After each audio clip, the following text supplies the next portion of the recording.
그리고 생태마을에 물건 팔 일이 있으면 거기 가서 그 이쁜 얼굴로 물건을 파는데 참 예쁘더라고. 더욱이 나를 향한 마음은 더 이뻤어. 나를 향한 마음은 더 이뻤어. 근데 그 글라라가, 죽음을 얼마 앞둔 글라라가 그 이쁜 얼굴로 나를 환하게 웃으면서, 신부님 저 이제 죽는 거 하나도 안 무서워요. 그래서 왜요? 그랬더니 저 얼마 전에 죽어봤어요. 죽었는데 끝도 없는 꽃길이 펼쳐져 있더래요.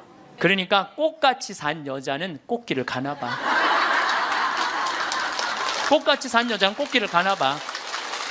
저는 확실히 그걸 믿어요. 죽으면 당연히 꽃밭 갈겠지, 당연히. 난 그렇게 믿어요. 근데 여러분들, 이 세상을 진흙탕같이 산 사람은 어디 갈 것 같아요?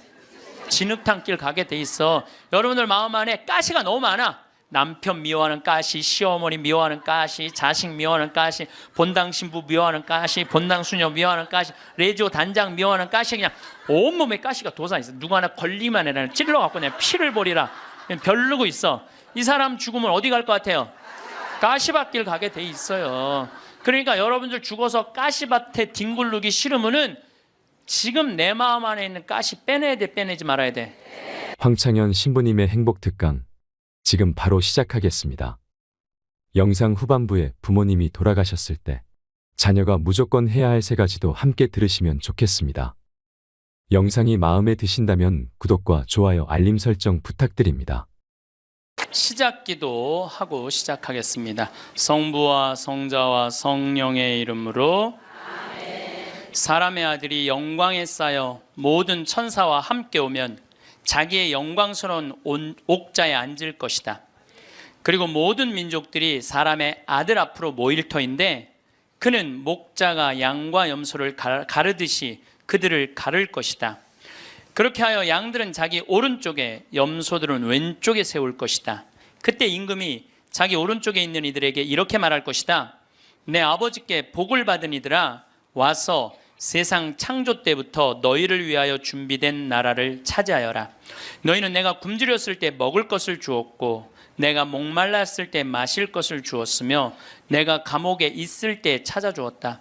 그러면 그 의인들이 이렇게 말할 것이다. 주님, 저희가 언제 주님께서 굶주리신 것을 보고 먹을 것을 드렸고 목마르신 것을 보고 마실 것을 드렸습니까? 언제 주님께서 나그네 되신 것을 보고 따뜻히 맞아드렸고 헐 벗으신 것을 보고 입을 것을 드렸습니까? 언제 주님께서 병드시거나 감옥에 계신 것을 보고 찾아가 배웠습니까? 그러면 임금이 대답할 것이다. 내가 진실로 너희에게 말한다. 너희가 내 형제들인 이 가장 작은 이들 가운데 한 사람에게 해준 것이 바로 나에게 해준 것이다. 아멘. 성부와 성자와 성령의 이름으로 아멘. 참 예수님, 반갑습니다.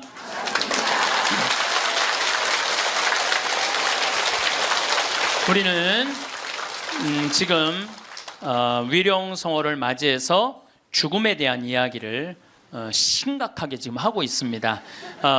심각하게 하고 있는데 여러분들은 너무 재밌게 들어주셔서 감사합니다. 제가 20년 전에 평택 비전동 성당에 본당 신부를 할 때요. 이제는 남 경험이 아니라 제 경험입니다. 이제까지는 책에 나온 얘기, 유튜브에 나온 얘기인데 지금부터는 제 얘기를 하도록 하겠습니다. 1월 1일 날이에요. 평화의 모후, 성마리아 대축일 1월 1일 날 미사가 다 끝나고 밤 10시입니다. 보통 미사 다 끝나고 신부가 자기 소파에 앉을 수 있는 시간이 밤 10시거든요. 밤 10시에 앉아서 음악을 듣고 있는데 그 늦은 밤에 초인종이 울렸어요. 사제관. 그래서 내가 나갔더니 엄마, 아빠, 딸 둘이 저를 찾아왔어요. 근데 처음 보는 사람들이에요. 처음 보는 사람들이라 세배를 이 늦은 시간에 1월 1일 날 세배를 왔나? 문을 열고 나갔더니 세배 온 사람들이 아니야. 모르는 사람들이니까 어떻게 성당을 오셨습니까? 그랬더니 자기들 입교하려고 왔다는 거예요. 그래서 내가 물었어요. 왜 하필 1월 1일 밤 10시에 입교를 하려고 그러느냐. 그 많은 새털 같은 날 놔두고 왜 1월 1일 날 입교를 하려고 그러냐. 사연이 있느냐? 그랬더니 사연이 있대. 무슨 사연이 있느냐 그랬더니 자기 아버지가 살아생전에 그랬대요. 하느님을 믿느니 내 주먹을 믿어라. 천당, 지옥 이런 건 없다. 니네들 신부 목사들이 니네들 돈 울겨 먹으려고 겁주는 거다. 죽으면 끝나는 거지 무슨 천국 지옥이 있느냐. 성당에 나가면 다리 몽둥이 부러뜨릴 거다. 아주 철저한 무신론자 할아버지였대요. 근데 이 할아버지가 12월 20일 날 죽은 거야. 죽었는데 딱 죽었는데 저승사자가 까만 모자를 쓰고 까만 옷을 입은 저승사자 둘이 자기를 데리러 왔더래요. 자기는 아무것도 없는 줄 알았더니 까만 옷을 입은 사람이 자기를 끝도 없는 어둠으로 끌고 가더래요. 이게 죽었다가 살아 돌아온 사람들의 또 한 10% 정도는 어둠을 경험한다는 거예요. 그 어둠은 상상할 수 없을 정도로 공포스럽대요. 왜? 여러분들 끝도 없는 깜깜한 어둠으로 끌려가면 여러분 어떨 것 같아요? 무섭죠? 한번 상상을 해보세요. 끝도 없는 어둠. 누구는 빛으로 간다는데 끝도 없는 어둠으로 가면 어떻게? 그러니까 만약에 여러분들이 죽었는데 까만 걸 보면 끝난 거야. 여러분들 죽었는데 딱 까맸다. 그러면 아 이건 지옥이다. 이렇게 생각하면 돼요. 네. 뭘 봐야 돼? 하얀 걸 봐야 돼요. 기도해야 돼. 하얀 빛 나는 세상의 빛이라는 하얀 걸 봐야 돼. 어쨌거나 이 할아버지는 끌려가면서 끝도 없는 어둠으로 끌려가면서 이 저승사자들한테 매달렸대요. 나는 살아 돌아가야 된다. 왜 살아 돌아가야 되느냐? 그랬더니 나는 내 자식이 지금 셋이 있는데 그 자식들한테 신앙생활을 못하게 했는데 저승이 없다고 그랬는데 이렇게 저승이 버젓이 있으니 어떻게 하면 좋으냐고. 그래갖고 이 아버지를 땅에다가 3일째 하관 땅에다 묻는데 관을 두들기더래요. 실질적으로 이건 제 경험을 얘기하는 거예요. 관을 두들기를 해. 그럼 뚜껑을 열어보니까 죽은 아버지가 살아 돌아온 거야. 그야말로 죽은 아버지가 살아 돌아온 거야. 그야말로 죽은 아버지가 살아 돌아온 거예요. 여러분들 아까 내가 첫 시간에 계속 그랬죠. 죽은 아버지가 살아 돌아오면 믿을 텐데 그 죽은 아버지가 살아 돌아온 거야. 죽은 아버지가 살아 돌아와서 내가 죽었더니 저승이 있더라. 너희들 신앙생활 해라. 일주일을 살고 이 할아버지가 다시 죽은 거야. 그러니까 2번 초상을 치른 거죠. 2번 초상을 치르고 난 다음에 이 집안은 밤 10시에 날 찾아온 거예요. 그래갖고 우리 교리반에 등록을 해서 열심히 교리를 받고 한 번도 안 빠졌어요. 이 집 식구들은 열심히 교리를 하고 세례를 준 집이 있어요. 여러분들 이 성서에 부자와 나자로 얘기가 나와요. 마리아 마르타 오빠 나자로 말고 거지 나자로 얘기가 나와요. 아시죠? 네, 이 거지는 아무도 먹을 걸 주는 사람이 없었어요. 그래서 너무 배가 고팠어. 그래갖고 사람들이 그 부자네 집에 갖다 놨어. 그래갖고 그 떨어지는 빵 부스러기라고 먹으려고 그러는데 빵 부스러기도 둔 사람이 없는 거야.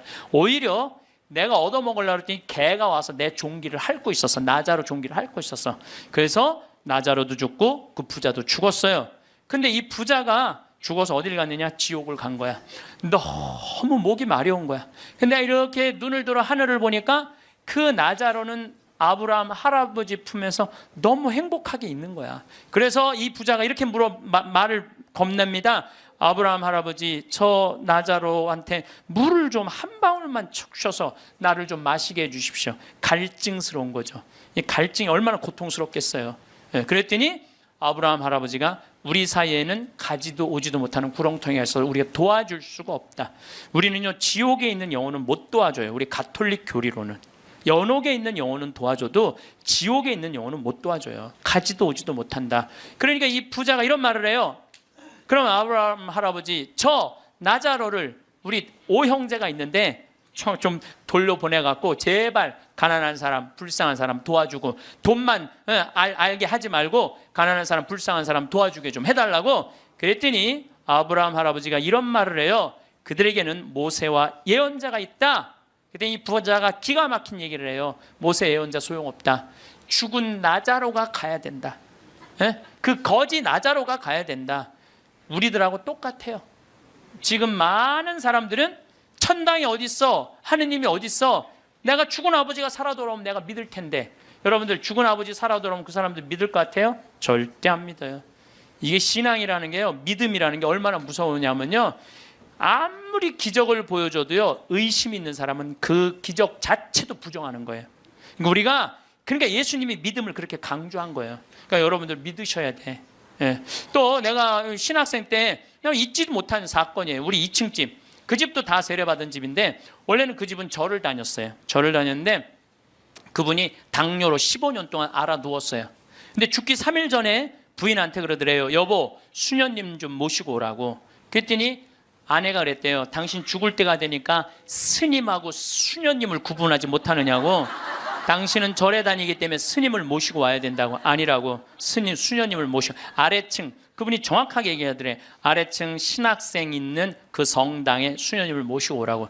당신 도대체 왜 그러느냐고. 내가 조금 전에 환시를 봤는데 우리 집에 비행기가 한 대 와서 나보러 타라고 그래서 이게 하늘로 당신을 데리고 가는 비행기라고. 타보니까 신부님, 수녀님이 꽉 차 있더래. 그래서 수녀님이 딱 한 자리, 이게 당신 자리라고. 그런데 내가 깨어난 거야, 이 사람이. 근데 내가 어떻게 천주교로 귀의를 하지 않느냐고. 그래갖고 수녀님이 와갖고 교리하고, 이 집은 다 세례를 받았어요. 요즘은 또 나 그런 얘기 참 많이 들어요. 죽을 때 요새는 하느님이 좀 시대가 변해서 데려갈 때 비행기로 데려간대. 비행기로. 그런 얘기 정말 많이 들어요. 비행기로 데려간대. 그래서 비행기 타고 가는 사람들 많은가 봐. 하여튼 우리가 죽으면은 영원히 여행을 떠나는 건 확실해요. 제가 7년 전에 우리 생태마을에 암 환자가 많이 살고 있어서, 지금은 이제 암 환자들하고 안 살아요. 암 환자가 많이 살고 있는데 그 중에 글라라라고 있어요. 정말로 예쁘게 생겼어요. 얼굴도 예쁘고 마음도 예쁘고. 우리 생태마을에 그 암이 걸려서 왔는데도 우리 생태마을에 물건 팔 일이 있으면 거기 가서 그 이쁜 얼굴로 물건을 파는데 참 예쁘더라고. 더욱이 나를 향한 마음은 더 이뻤어. 나를 향한 마음은 더 이뻤어. 근데 이 글라라가 폐암이 걸린 거야. 폐암이 걸려서 뼈까지 전이된 상태에서 우리 집에 왔어요. 뼈까지 전이가 돼갖고 의사 선생님이 6개월밖에 못 산다는 거예요. 6개월. 근데 이 글라라 자매님은 소원이 있는 거야. 아들이 서울신학교 2학년을 마치고 군대에 갔는데 그 아들이 군대 제대하고 학부 3, 4학년을 마치고 대학원에 올라가고 3년을 더해서 신부 될 때까지 살아서 천미사 참여하는 게 소원이야. 천미사. 그러면 그렇게 살려면 7년을 더 살아야 되는데 6개월밖에 못 산다는데. 그래서 우리 황토 집에서 살아보자. 그래갖고 이제 황토 집 25평을 드렸어요. 그 그레고리오 형제님하고 글라라 자매님한테. 근데 기적같이 4년을 더 살았어요. 4년을. 서울대병원에서 당신은 살아있는 기적이라고. 온몸에 암세포가 있는데 이렇게 멀쩡한 거 보면 당신 기적 아니고는 설명이 안 된다고 맨날 의사 선생님이 그랬대요. 드디어 아들은 대학원까지 올라갔어요. 3년만 더 버티면은 드디어 아들 천미사를 볼 수 있는 거야. 그런데 그 더 이상은 못 견디더라고요. 머리까지 암이 전이가 되니까 그 이쁜 얼굴에 눈을 막 떠는데 내 가슴이 떨리는 거야. 왜 그러느냐 하면은 이제 살 날이 얼마 남지 않았구나. 그걸 보니까 너무 가슴이 아프더라고요. 결국은 일산 암센터로 갔어요. 내가 너무너무 사랑하는 가족들이니까 내가 찾아갔죠. 근데 그 글라라가, 죽음을 얼마 앞둔 글라라가 그 이쁜 얼굴로 나를 환하게 웃으면서, 신부님 저 이제 죽는 거 하나도 안 무서워요. 그래서 왜요? 그랬더니 저 얼마 전에 죽어봤어요. 죽었는데 끝도 없는 꽃길이 펼쳐져 있더래요. 끝도 없는 꽃길이 펼쳐져 있는데 그러더래요. 이 길이 하느님, 예수님, 성모님 만나러 가는 길이라고. 그러니까 꽃같이 산 여자는 꽃길을 가나 봐. 꽃같이 산 여자는 꽃길을 가나 봐. 저는 확실히 그걸 믿어요. 왜냐하면 저도 강원도 평창에 살면서 마음이 참 좋아요. 생전 사람 미워할 일이 있어야지. 사람을 만나야지 사람을 미워하지. 사람을 만나야지. 거기 일어나 보면 아름다워. 요즘은 또 물안개 피는 계절이거든요. 강에 물안개 피면요 너무 아름다운 거야. 밤하늘의 별도 아름답고 이 단풍도 아름답고, 그냥 여기에 감사의 꽃, 찬양의 꽃, 사랑의 꽃이 흘러 넘치는데 죽으면 당연히 꽃밭 갈겠지. 당연히. 난 그렇게 믿어요. 끝도 없는 꽃길을 가고. 근데 여러분들 이 세상을 진흙탕같이 산 사람은 어디 갈 것 같아요? 진흙탕 길 가게 돼 있어. 여러분들 마음 안에 가시가 너무 많아. 남편 미워하는 가시, 시어머니 미워하는 가시, 자식 미워하는 가시, 본당 신부 미워하는 가시, 본당 수녀 미워하는 가시, 레지오 단장 미워하는 가시, 그냥 온몸에 가시가 돋아 있어. 누구 하나 걸리만 해라 찔러갖고 그냥 피를 버리라 별르고 있어. 이 사람 죽으면 어디 갈 것 같아요? 가시밭길 가게 돼 있어요. 그러니까 여러분들 죽어서 가시밭에 뒹굴르기 싫으면은 지금 내 마음 안에 있는 가시 빼내야 돼, 빼내지 말아야 돼? 누구를 위해서? 그러니까 여러분들 남을 용서하는 게 기분 나쁜 게 아니에요. 남을 용서하는 거는 나를 위해서 용서하는 거야. 그 사람을 위해서 용서하는 게 아니고. 그러니까 다 가시를 빼고 마음 안에 사랑의 꽃, 용서의 꽃, 희생의 꽃, 감사의 꽃, 찬양의 꽃이 있어야 돼. 네, 뭐 여기 많은 교우들 중에 신부님 좀 미워서 죽게 자랑이 아니에요. 그게 나 곧 가시 받길 뒹굴로 준비돼 있어요. 그 얘기하고 똑같은 거예요. 끝도 없는 꽃길이 펼쳐져 있더래요. 너무 행복하더래요. 근데 이 집 첫째 아들이 신학생이고 둘째 아들이 안드레아라는 아이인데 그 딸이 또 하나 있어요. 근데 이 둘째가 너무너무 괜찮은 애야. 엄마 아빠는 우리 생태마을에 와서 4년을 살았지. 이 형은 신학교 들어가 있지. 여동생 밥을 고등학생, 수험생 얘가 다 해주는 거야. 대학생이 자기 대학 다니면서. 또 내가 서울교구 서울 이 강남에 사는데 서울 금본당에 강의 오고 물건 팔러 오면은 또 신부님 오신다고 그 젊은 남자아이가 와서 물건 다 파는 거야. 그리고 야 밥 사줄게 그러니 신부님 동생 밥 해줘야 돼. 그리고 얼마나 괜찮은 애예요. 근데 얘가 군대 가서 뭘 배웠냐면 심폐소생술을 배워둔 거야. 엄마가 이제 자다가 죽은 거야. 자다가 죽어서 이제 남편도 엄마 이제 죽었다. 다 포기를 했는데 얘는 포기를 안 한 거야. 심폐소생. 엄마는 꽃길을 가고 있는데 이놈은 죽지 말라고 심폐소생술 한 거야. 살려낸 거야. 살려냈어요. 네. 살려내갖고 엄마가 살아난 상태에서 내가 한 번 더 본 거죠. 그래서 이제 병원에 이제 간 거니까. 그래서 글라라 자매가 그러더라고요. 신부님 저 이제 죽는 거 하나도 무섭지 않아요. 이게 주님께로 가는 영광스러운 길이 바로 죽음이에요. 그러더라고요. 네. 그래서 내가 글라라 씨한테 그랬어요. 글라라 이제 걱정하지 마라. 아들 천미사는 내가 하늘이 두 쪽이 나도 내가 땅에서 참여하고 글라라는 하늘에서 참여하고 그렇게 하자. 그리고 한 달 후에 글라라는 세상을 떠났어요. 그런데 그 아들이 이번에 서품을 받았어요. 그런데 문제는 그 아들 서품 받을 때 나는 하와이 해외 강의 중이었어요. 내가 하늘이 두 쪽이나도 참여하겠다고 그러는데 금요일 날 이제 서품식이 있는데 금요일 날 내가 고민을 했어요. 다음은 사이판 강의인데 어떻게 할까? 이게 내가 약속을 하긴 해야 되는데 하늘이 두 쪽이나도 내가 참여하겠다. 분명히 하늘에서 지켜볼 텐데 내가 하늘을 안 믿으면은 내가 그냥 껴먹을 약속을 껴먹어도 되는데 분명히 하늘나라에서 지켜볼 텐데 그 이쁜 글라라가 볼 텐데 그래서 내가 사이판 강의 옆에 한 2-3시간 가면 그걸 포기를 하고 다시 새벽에 한국에 들어왔어요. 새벽에 한국에 들어와서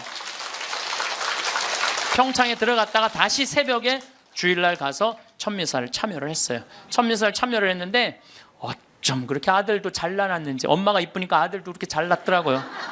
미사를 봉헌하는데 너무 잘하는 거야. 정말 첫 미사 엄마를 위해서 난 봉헌하는 것 같더라고 느낌이.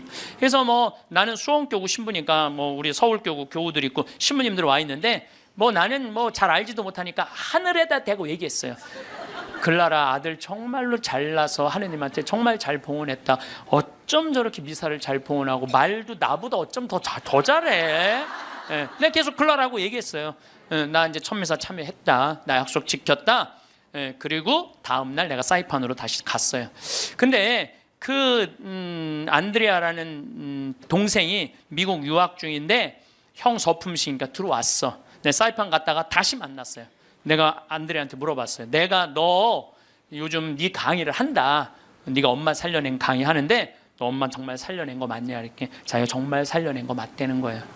우리가 죽는 걸로 끝나는 게 아니에요. 하늘나라로 꽃길로 여행을 떠나는 거예요. 여러분들 이제 죽는 거 싫어요? 좋아요? 이제 진짜 좋아요? 좋아해야 돼. 우리 그리스도인이 죽는 걸 싫어하면 안 돼.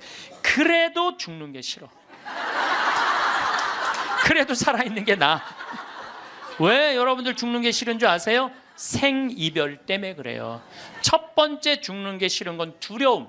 죽음 이후에 어떤 세상이 펼쳐질지 희미하게 아니까. 사도 바오로 말대로 희미하게 아니까 그리고 내가 천당을 갈지 연옥을 갈지 진옥을 갈지 나는 모르잖아. 그러니까 죽는 게 두려워. 두 번째 죽는 게 두려운 이유는 생이별 때문에 그래요. 죽음은 더 이상 사랑하는 남편 볼 수 없잖아. 죽으면 더 이상 사랑하는 아내 볼 수 없고, 아무리 천당을 간다고 해도 이별 아니에요. 사랑하는 자식 볼 수 없고 사랑하는 부모 볼 수 없는 거예요. 지난 봄에 내 친한 동창 신부 아버지가 돌아가셨어요. 근데 나는 그 신부하고도 친하지만 그 아버지하고도 참 친했어요.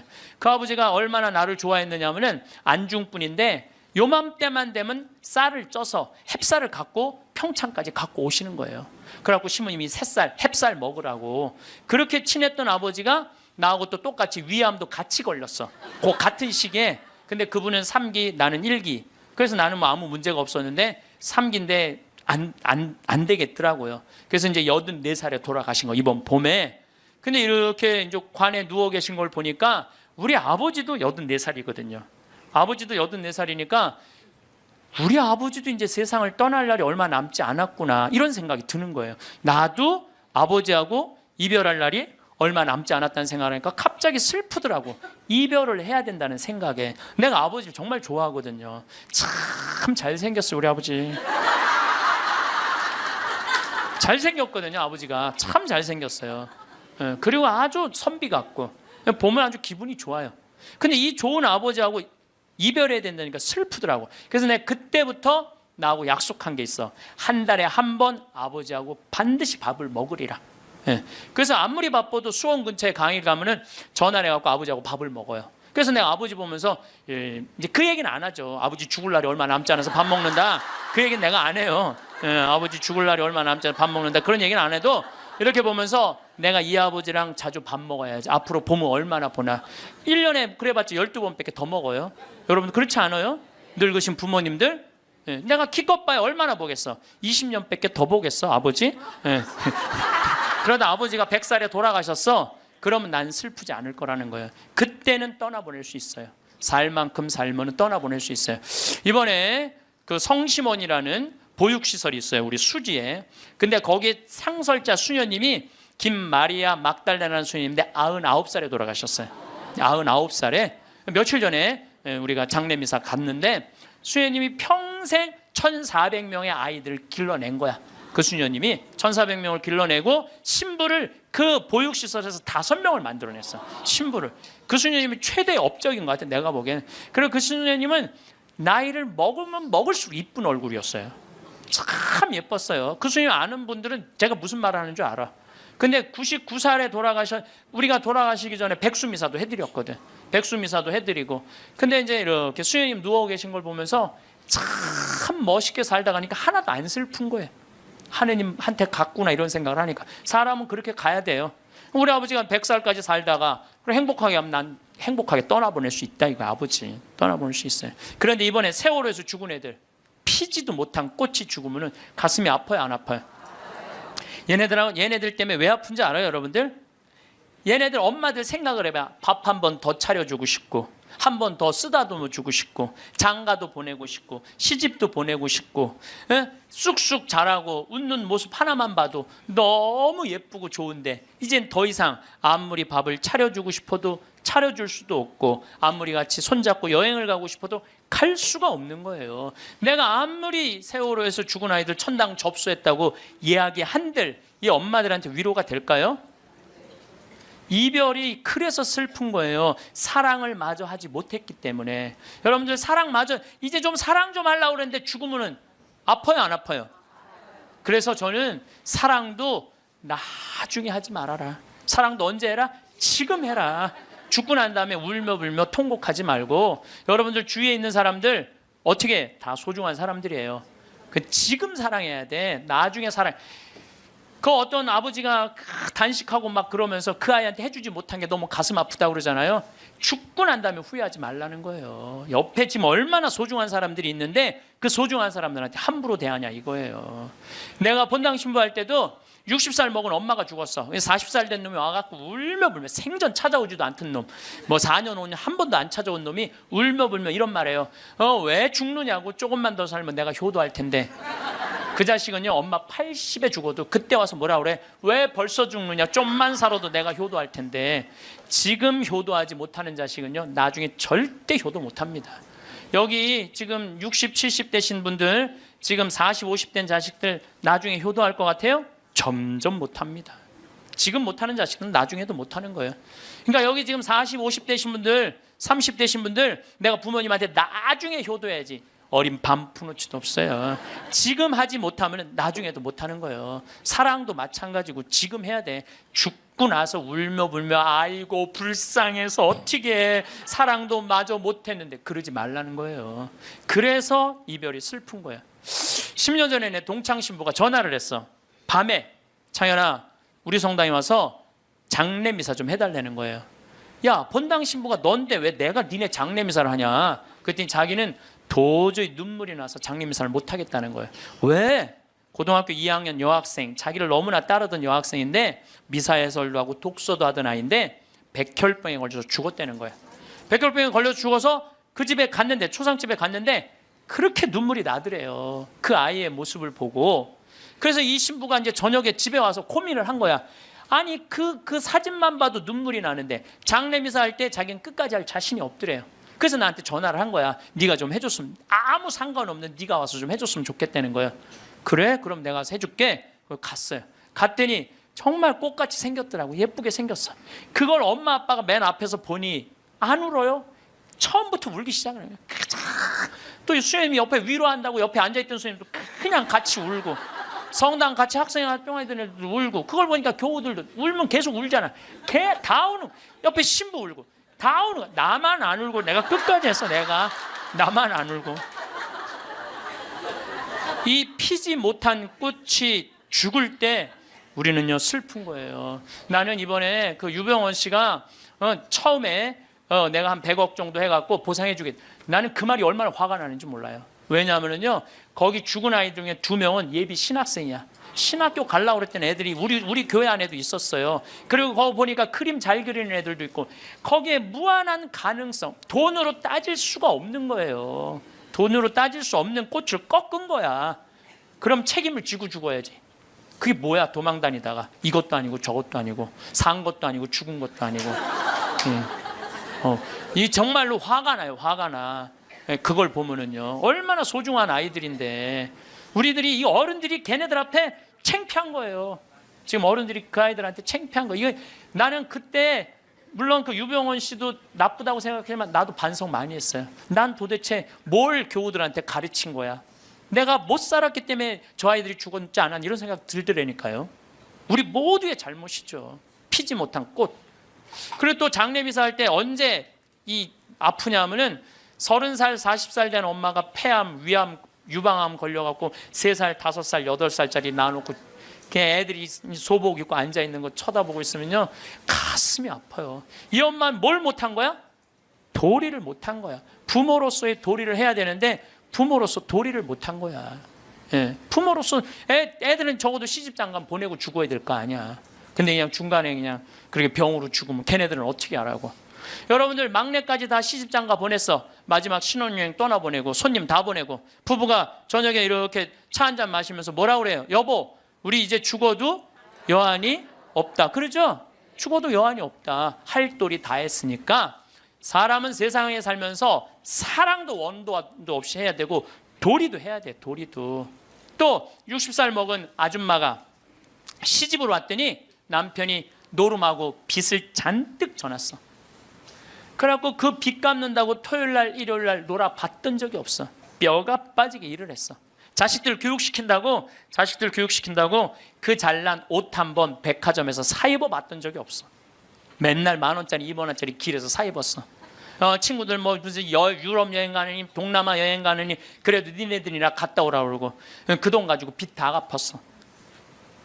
그 60살이 돼서 빚도 다 갚고 자식도 다 키워놨어. 돈도 어느 정도 생겼어. 그래갖고 나도 이제 남들처럼 한번 호강 한번 해봐야지. 그래갖고 이제 나가서 외식 한번 하면 먹으면 속이 미식거리네. 미식거리더니 급기야는 뒷목이 땡기는 거야. 그래서 이상하다. 소화제 먹어도 안 되니까 병원에 가보니까 위암 말기라는 거야. 그럼 여러분들 위암 말기 환자들이 뒷목이 땡겨요. 이상하게.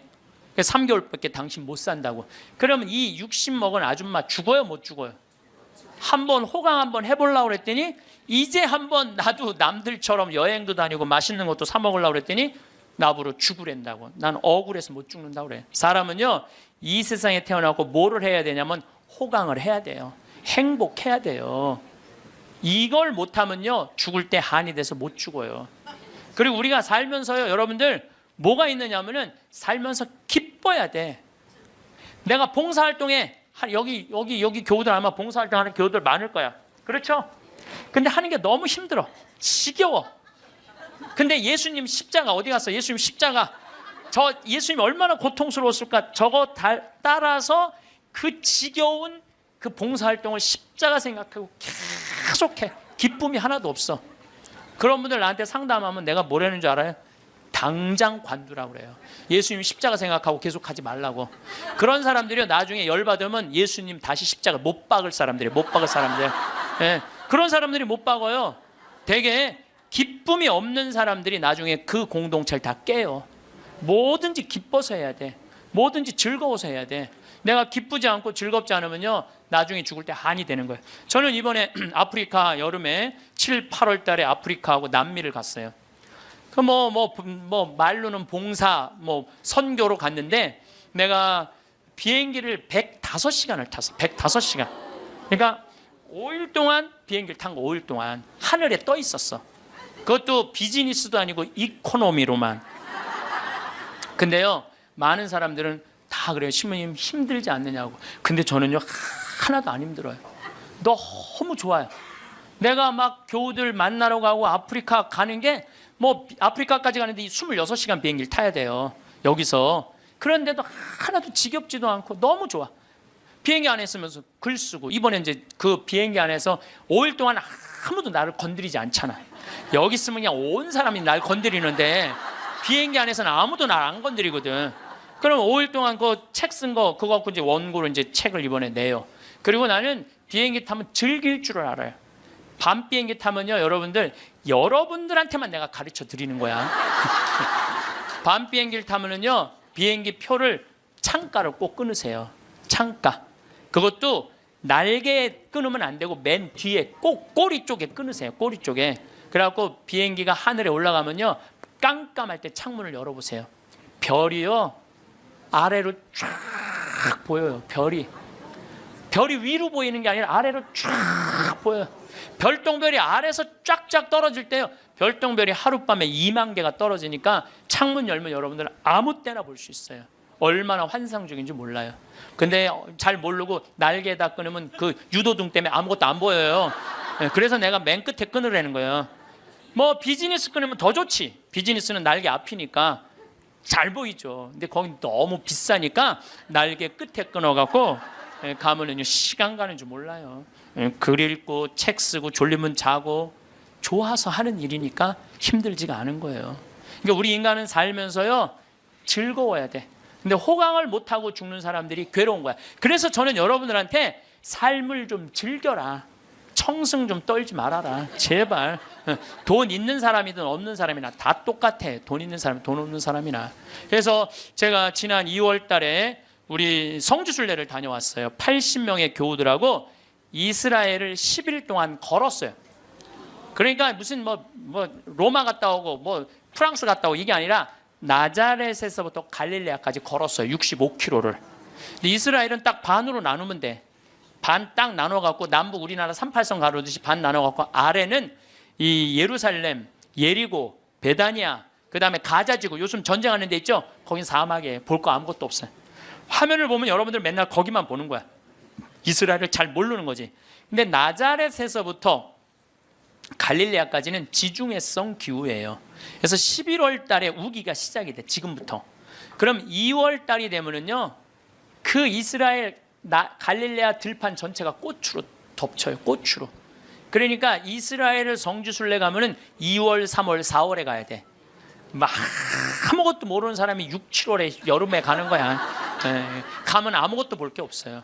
근데 2월 달에 가면은요 들판에 빨간 아네모네꽃, 우리나라 양귀비꽃 같은 게 있잖아요. 끝도 없이 펴 있어요. 쫙 80명의 교우들이 그 이 아네모네꽃 사이로 걸어가는데 한 폭의 그림이야. 그리고 이제 예수님 루카복음의 4장에 오늘 나한테 기름 부음 받았다. 가난한 이들한테 해방, 묶인 이들한테 자유를, 눈먼 이들에게 빛을. 이게 나한테 이루어졌다. 그러니까 나자렛 동네 사람들이 저거 목수아들 아니야? 목수아들인데 무슨 자기가 왕이 된대. 멱살을 끌고 예수님을 끌고 가요. 어디로 끌고 가냐면 점프 마운틴이라고 시험산으로 끌고 올라가. 거기서부터 걷기 시작을 하는 거예요. 왜냐하면 성서에 그렇게 나와 있거든요. 밀어 떨어뜨리려. 거기 보면 돌바위야. 밀어 떨어뜨리면 예수님은 뼈도 못 추려. 그 이스라엘 평화 밑으로 극 절벽이야. 거기서 그들을 뿌리치고 예수님은 복음을 선포하러 제자들과 함께 갈릴레아로 떠나셨다. 거기서 그걸 읽고 우리도 떠나는 거예요. 80명이. 이 예루살렘 대학에서 이번에 2000년 전에 예수님이 2000년 전에 어느 길로 갔을 거를 그대로 고증을 다 해놨어요. 그래서 지저스 크라이스트 트레일이라고 그래. 그리스도의 발자취라고 그래. 그걸 그대로 80명이 따라간 거야. 그러니까 과부의 아들 살린 나인이라는 동네도 들르고, 그 다음에 예수님 거룩한 변모한 다볼산도 가고, 그 다음에 가나의 혼인잔치도 가고, 예수님 맨날 먹을 거 사러 가면 세폴이라는 동네도 가고, 그 다음에 이제 히틴의 뿌리라고 밀밭. 여러분들 이스라엘은요 식량 자급률이 100%예요. 밀밭이요 끝도 없어요. 우리가 이스라엘 잘 모르는 게 너무 많아. 맨날 비행기 타고 버스 타고 다녀서 몰라. 걸어 다녀 보면요 밀밭이 끝도 없어. 그리고 양쪽에는 노란 겨자꽃이 65km 내내 펴 있는 거예요. 노란 겨자꽃이. 겨자가 왜 노래인 줄 알아요? 꽃이 노래서 겨자가 노래인 거예요. 꽃이 노래서. 그걸 열어보면은 노래요 실질적으로. 겨자를 이렇게 밀어보면은 그러니까 65km 내내 가는 내내 예수님하고 제자들이 본 거라고는 겨자꽃밖에 본 게 없는 거야. 그래서 예수님 말만 하려고 그러면 겨자꽃이 보이니까 저거 봐라 겨자씨 하나만한 믿음만 있어도 돌무화과 나무 산에 있는 거 바다에 심겨질 것이다. 그리고 갈 때는 이 무릎 정도의 겨자가 자랐는데 갈릴레아 도착을 하니까 더미로 산더미로 5m 6m로 겨자꽃이 동산으로 이루고 있는 거야.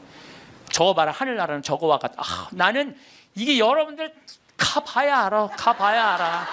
이렇게 백날 말하면 소용없어. 이런 얘기를 들으면은 무슨 생각이 들어요? 가고 싶다. 나도 한번 가보고 싶다. 죽기 전에 나도 한번 꼭 가보고 싶다. 이런 생각 들죠? 근데 나는 여러분들한테 너무 안타까운 게 바로 그거예요. 왜 그 좋은 데를 죽기 전에 가요? 지금 가면 안 돼? 지금 가세요. 지금 여행은 가슴이 떨릴 때 가야지 다리가 떨릴 때 가면 안 된다니까요. 그걸 죽기 전에는 다리 떨려서 못 간다니까요. 죽기 전에 가지 말고 지금 가세요. 내가 오늘 강의를 딱 왔는데 여기 이제 여기 명동성당 아주 이제 잘 해놨어. 보니까 아주 잘 해놨어. 아주 속이 후련해.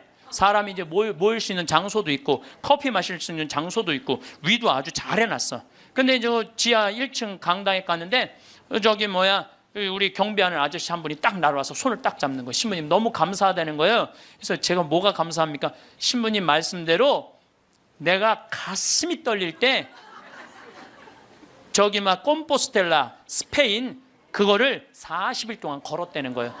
40일 동안 신부님 말대로 집 잡혀서 갔다 왔다는 거예요. 집 잡혀서.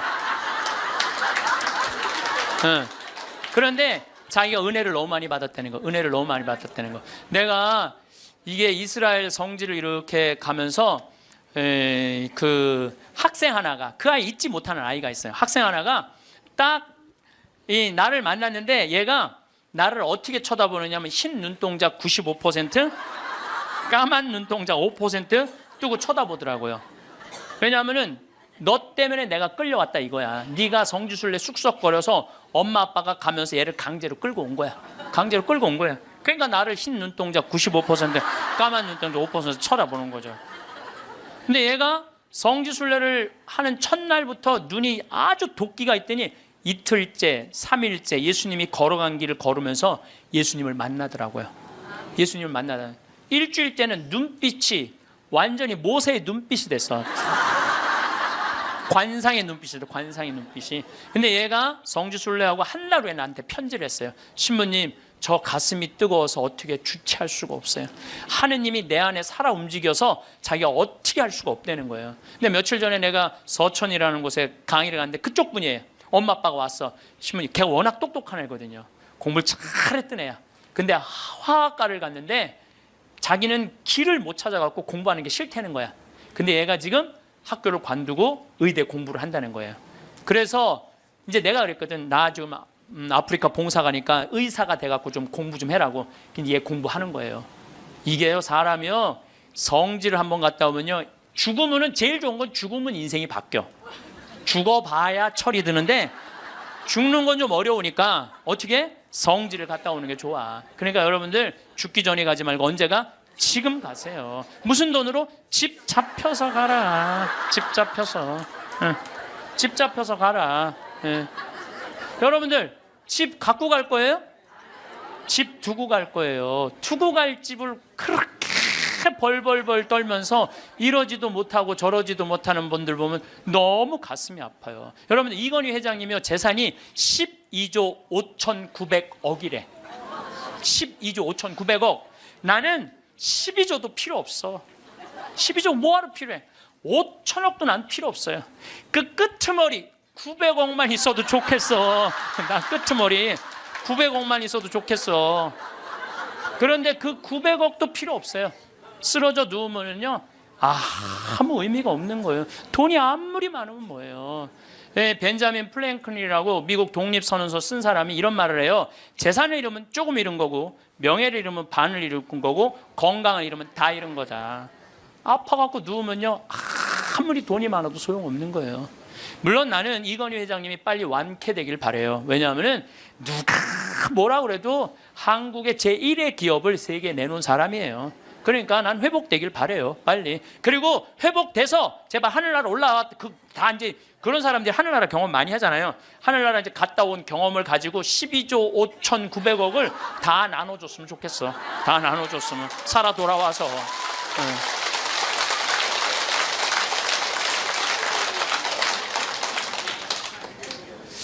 우리가요, 인생은 땅 따먹기 하고 똑같은 거예요. 여러분도 어렸을 때 땅 따먹기 해봤어요, 안 해봤어요? 해봤죠? 땅 따먹기. 동그라미 운동장 그리고 이렇게 신발 이렇게 돌려갖고 10원짜리로 3번 튀겨갖고 들어오면 내 땅, 못 들어오면 내 땅 아니고 막 그러다가 점점 땅이 좁아지는데 금이 닿으면 닿니 안 닿니 머리끄댕이 막 싸우고 그러잖아요. 해가 뉘엿뉘엿질 때 엄마가 데리러 나와요. 철수야, 영희야, 너 해졌다. 밥 먹으러 가자. 그럼 얘네들 중에 단 한 명도 엄마, 나 이거 내가 오늘 오후 내내 딴 땅이니까 나 이거 파갖고 들어가면 안 돼? 그리고 학교 운동장 파갖고 들어가는 애들 있어요? 손 탁탁 털고 들어가요. 그게 인생이에요. 여러분들 처음에 시집 와갖고 사글세, 월세, 전세 18평, 25평, 40평까지 넓혀갔어.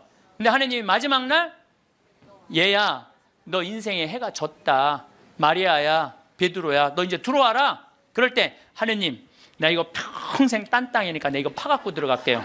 그리고 40평 지하로 저 무덤으로 쥐고 가는 사람 있어요, 없어요? 손 탁탁 털고 들어가요. 손 탁탁 털고 들어갈 걸 그걸 왜 못 쓰고 벌벌벌벌 떠냐 이거야. 집 잡혀서 여행도 다니고 어려운 사람도 도와주고, 맛있는 것도 사 먹고, 그리고 즐겁게 살다가 죽으면 되지. 그걸 그냥 아까하고 뒷방에서 벌벌벌벌 떨다가 죽어. 신부님, 빚 없는 사람, 집 없는 사람 어떻게 하라고 맨날 집 잡히라. 걱정하지 말아라. 국가에서 용돈 나온다. 20만 원. 많은 분들이 이런 얘기해요. 신부님, 10년 전에 이런 얘기를 해요. 내가 10년 전에 5만 4천 원 나올 때, 10년 전에 5만 4천 원 나왔거든요. 할머니들 죽지 않고 조금만 버티면은 20만 원 나온다. 20만 원 나왔어요. 제가 다시 얘기합니다. 여러분들 이제 죽지 않고 좀만 10년만 더 버티면요, 얼마 나오면 50만 원 나와요. 50만 원 나오게 돼 있어요. 그런데 문제는 돈이 나오고 안 나오고가 문제가 아니에요. 그 돈을 쓸 줄을 모르는 거예요. 나와도 그 돈 쓸 줄 모르고 벌벌벌벌 떨다가 자식 그거 모아갖고 뒷바라지 해주는 할머니들 많아요. 그리고 또 어떻게? 버림받고. 그런 할머니들 대한민국에 수도 없이 많아요. 그리고 인생 가슴 치면서 죽을 때 내가 왜 그렇게 살았을까? 후회하는 할머니들 많아요. 그래서 죽을 때는 여러분들 3가지 갖고 가는 거예요. 추억 갖고 가는 거예요. 내가 인생을 어떻게 살았구나. 그 다음에 죽을 때 뭐 갖고 가? 선행 갖고 가는 거. 선행. 내가 살아서 불쌍한 사람 도와준 거. 그리고 죽을 때 뭐 갖고 가냐면 믿음 갖고 가는 거. 믿음. 이 세 가지가 없는 사람은요, 무슨 노잣돈, 무슨 신발 세 켤레, 밥 세 그릇을 갖고 가는 게 아니야. 추억이 없는 사람은 죽을 때 억울해서 못 죽어요. 선행이 없는 사람은 죽을 때 불안해서 못 가요. 믿음이 없는 사람, 그야말로 노잣돈이 없어서 못 떠나는 거예요. 이 얘기는 내가 다음 시간에 이 얘기는 하도록 하겠습니다. 마침 기도 바치겠습니다.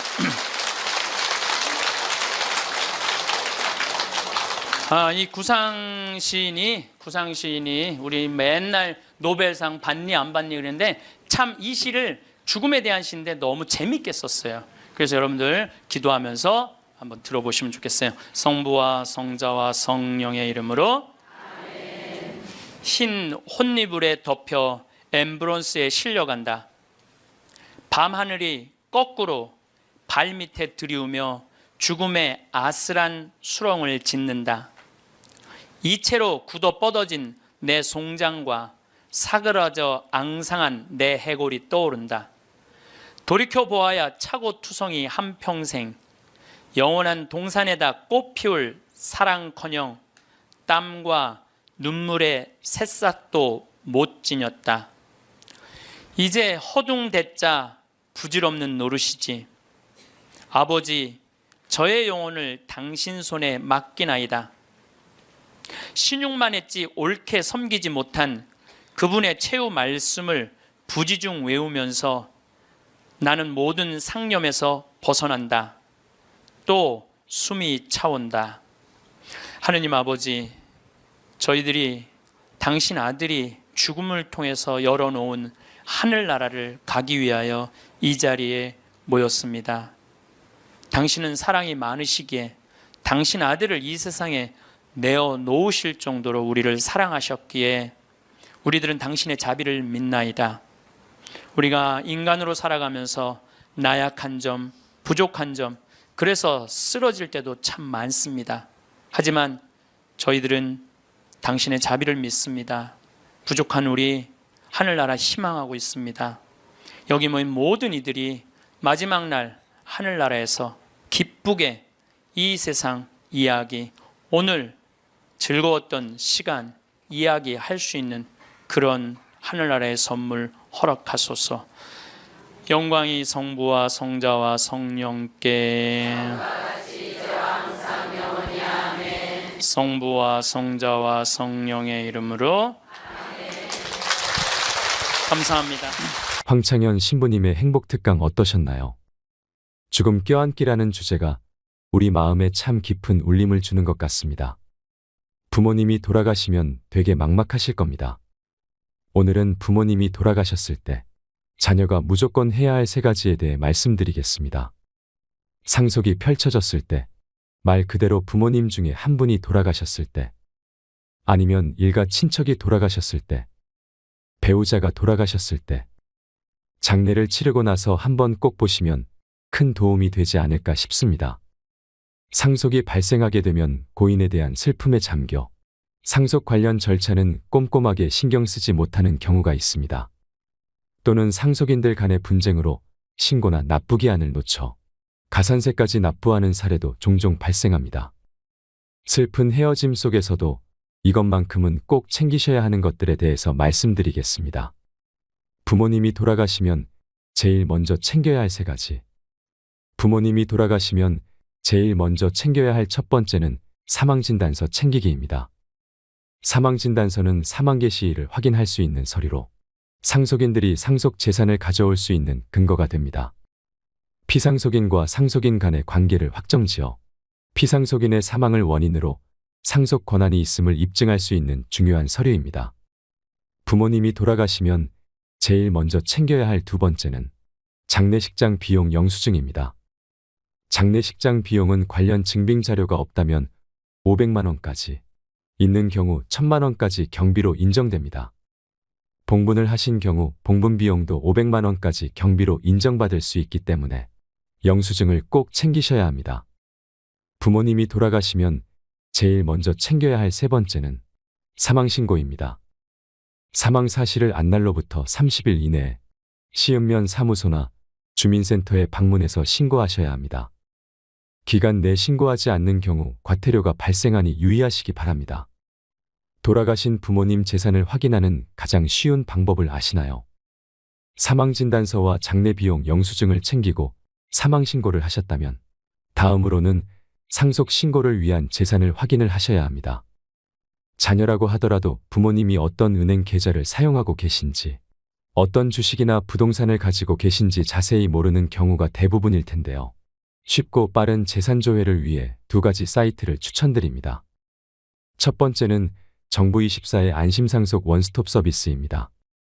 정부24 홈페이지에 들어가셔서 안심상속 원스톱 서비스를 이용하면 쉽고 빠르게 피상속인의 금융거래, 토지, 건축물, 세금, 연금, 자동차 등 모든 재산을 한 번에 통합 조회할 수 있습니다. 두 번째는 금융감독원의 상속인 조회 서비스입니다. 여기에서는 상세 내역을 프린트해서 볼 수 있는 문서 형태로 확인이 가능합니다. 은행, 보험 내역을 세부적으로 확인 후 예금 및 보험금을 수령할 수 있습니다. 돌아가신 부모님이 쓰시던 핸드폰은 어떻게 해야 할까요? 보통은 부모님이 쓰시던 휴대폰을 해지하시지만 1년 정도는 낮은 요금제로 유지하시는 걸 권해드립니다. 세 가지 이유에서인데요. 첫 번째는 사진을 보며 추억을 되새길 수 있다는 점도 있고, 두 번째로 채권 채무 관계를 확인하는 데도 필요합니다. 받을 돈은 상속재산에 포함하고 갚아야 할 돈은 채무 공제로 제외해야 하니 상속세 신고 전에 채권 채무자와 연락하셔서 내용 및 금액을 확인하셔야 합니다. 마지막으로는 부고 소식을 듣지 못한 사람들을 위해서입니다. 해외에 체류하는 등 개인 사정으로 연락을 받지 못한 분들에게 작고 소식을 전할 수도 있습니다. 그리고 한 가지 더 아셔야 할 게 있습니다. 자식에게 용돈을 잘못 주면 상속세 폭탄을 맞습니다. 상속세 신고 시 주의하셔야 하는 점에 대해 한 가지 말씀드립니다. 바로 사전증여재산입니다.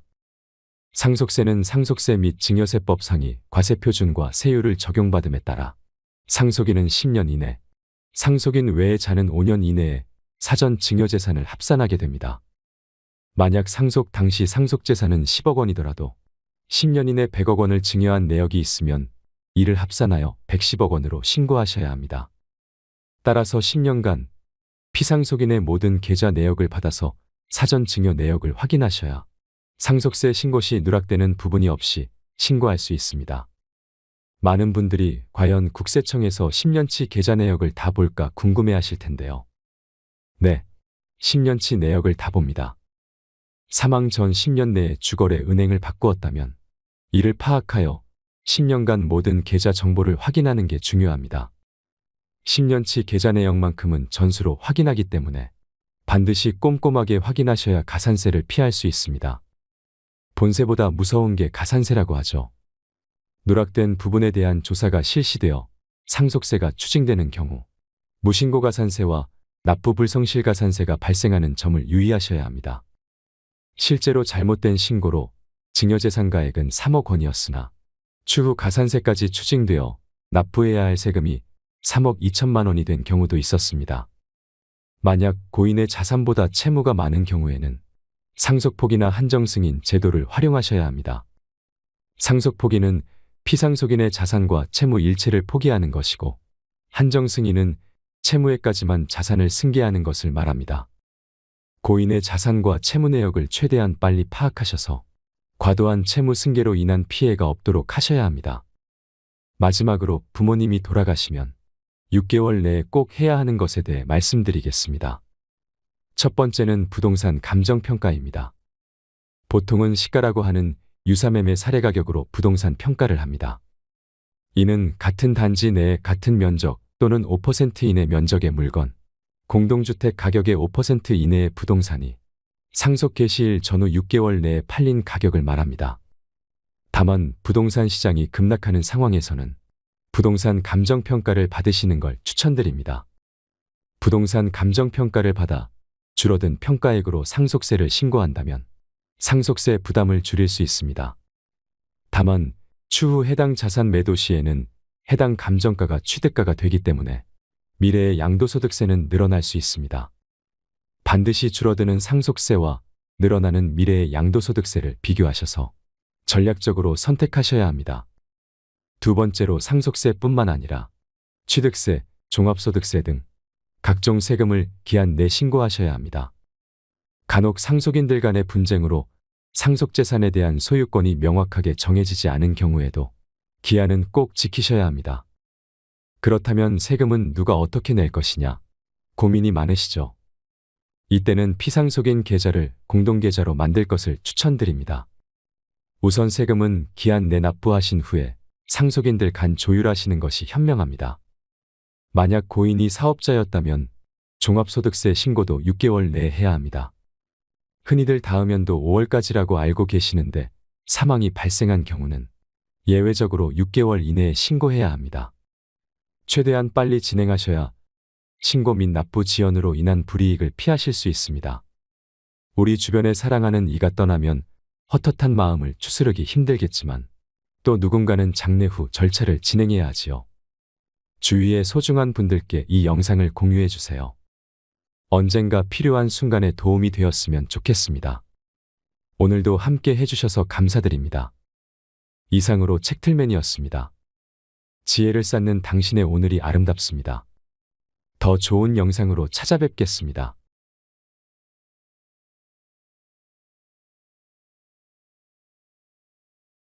신부님 딱 일어나서 수녀님 사실은 여기 우리 둘밖에 없다. 아무도 우리 둘이 있는 거 모른다. 그러니까 수녀님 우리 부부처럼 오늘 밤을 좀 지내자. 그랬더니 수녀님 아우 좋아요. 그래서 수녀님이 아우 좋아요. 그러니까 아유 좋아요. 그래서 내가 또 뻥이 또 엄청나게 세요. 내가 신학교 다닐 때 내 뻥이 저 별명이 뭐냐면 황뻥이었어. 황뻥. 여러분들 요즘 나이 계산하는 법 새로 나온 거 아시죠? 내 나이에 0.7년을 곱하면 그게 본 나이예요. 그러니까 지금 70살은 77이 49, 49살이에요. 49살. 49살이라니까 70살들은 70살이에요? 잠깐 일어나 보세요. 미안하지만 일어나 보세요. 아니 괜찮아. 누가 70살이라고 그래? 49살이지. 49살이에요. 49살. 우리는 어렸을 때 길에 나가보면요 애들이 바글바글했어요. 구슬치기, 딱지치기, 단방구, 자치기. 낮에만 그렇게 돌아다녀서 밤에 깡통 돌리게 해보면 온 놈들이 다 깡통 돌리고 다녔어요. 근데 요즘 길에 나가면 애들 하나도 없어요. 어딜 돌아다니는지. 누구만 돌아다니 할머니 할아버지들만. 할머니가 길에 꽉 찼어. 또 할머니들이 어서 유모차 주사 유모차를 밀고 온 세상을 다 다녀. 유모차를 밀고 온 세상을 다 다녀. 유모차를 밀고 무슨 놀이터, 슈퍼마켓.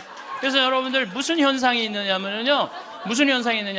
그 노인정 앞에 가보세요. 유모차가 10대씩 끝나고 나면 밀고 다 집에 가고. 이거 어떻게 할 거예요?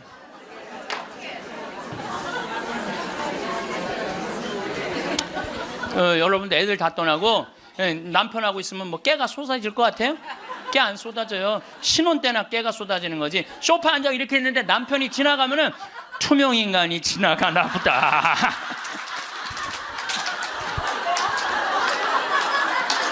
황창현 신부님의 행복특강 지금 바로 시작하겠습니다. 오늘 영상은 황창현 신부님의 말센스가 더욱 돋보이는 강의입니다. 저도 한참을 웃으면서 시간 가는 줄 몰랐는데요. 유쾌함이 넘치는 말씀 속에서 삶의 지혜를 찾는 시간이 되시길 바랍니다. 영상 후반부에 병을 미리 막는 10가지 방법도 함께 들으시면 좋겠습니다. 영상이 마음에 드신다면 구독과 좋아요, 알림 설정 부탁드립니다. 참예수님 반갑습니다. 네, 우리 시작기도 바치고 강의 시작하도록 하겠습니다. 성부와 성자와 성령의 이름으로 아멘. 인생이란 채우는 일과 비우는 일이다. 지식과 정보로 머리를 채우고 사랑으로 가슴을 채운다. 꿈을 채우고 지갑을 채우고 집을 채운다. 그러나 인생이란 비우는 것이 더 중요하다. 다른 사람들의 생각을 받아들이려면 머리를 비워야 한다.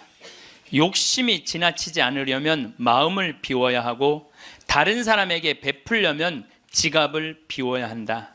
잘 비우는 사람만이 잘 채울 수 있고 기쁨과 보람으로 가득 찬 인생을 살아갈 수 있다. 아멘. 영광이 성부와 성자와 성령께 성부와 성자와 성령의 이름으로 아멘.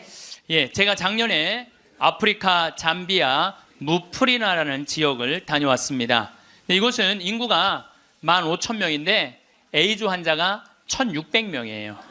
여러분들 요새 에볼라 그러는데 에볼라는 뭐 많이 걸려야 지금 한 10만 명 걸리는데 전 세계 에이즈 환자가 몇 명이냐면 3,500만 명이에요. 물론 이제 에이즈는 어느 정도 정복했다고 보는데 어쨌든 아프리카는 아직도 에이즈 환자가 굉장히 많아요. 그 한 15,000명 사는데 인구가 한 1,600명이 에이즈에 걸려 있는 거예요. 그래서 수녀님들이, 그것도 우리나라 수녀님들이 이 에이즈 걸린 아이들이에요. 뭐 나이 먹은 사람은 이미 죽었고 에이즈 걸린 아이들 이렇게 약도 대주고 영양제도 대주고 그럽니다. 그래서 제가 작년에 가서 우리 의사 선생님들, 또 이 사람들이 이가 아파도 이를 못 빼요. 그래서 이제 치과 의사 선생님들 모시고 가서 에이즈 환자는 이게 이 빼는 게 굉장히 위험해요. 막 이렇게 이 날카로운 뭐 치과 도구가 이렇게 찔리면 안 되는데 작년에도 그런 위험이 있었는데 올해 간 선생님이 저 수원에서 치과하는 우리 열심한 교우 선생님이 해다 찔렸어요. 그 에이즈 이 피가 그렇게 찔린 거죠. 그래서 어쨌든 이제 뭐 의사 선생님들 모시고 와갖고 이도 빼주고 에이즈 아이들 영양제도 좀 대주고. 그러니까 엄마가 또 빨리 죽으니까 애들 그 고아 아이들이 많은 거야. 근데 얘네들도 에이즈에 걸려갖고 나오는 거예요. 근데 얘네들이 5kg가 넘어야지 약을 먹는데 5kg가 안 돼. 3kg밖에 안 되는 거예요. 그래서 분유를 먹이면요 일주일 만에 얘네들이 5kg가 돼요. 그리고 금방 쑥쑥 몸무게가 늘어요.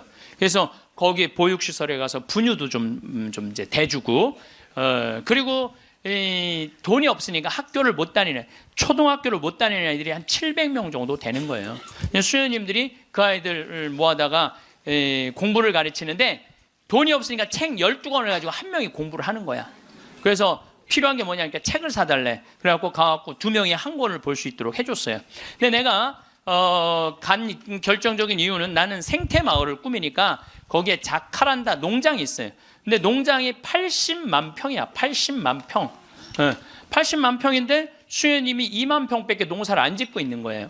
그래서 내가 수녀님한테 물어봤어요. 수녀님, 이거 농사 다 지면은 보육시설, 병원, 그 다음에 학교 다 운영할 수 있을 텐데 왜 2만 평밖에 못 꾸미고 있느냐? 그랬더니 신부님, 우리는 맨손으로 농사 짓는다는 거예요. 포크레인도 없고 트랙터도 없고 경운기도 없어서.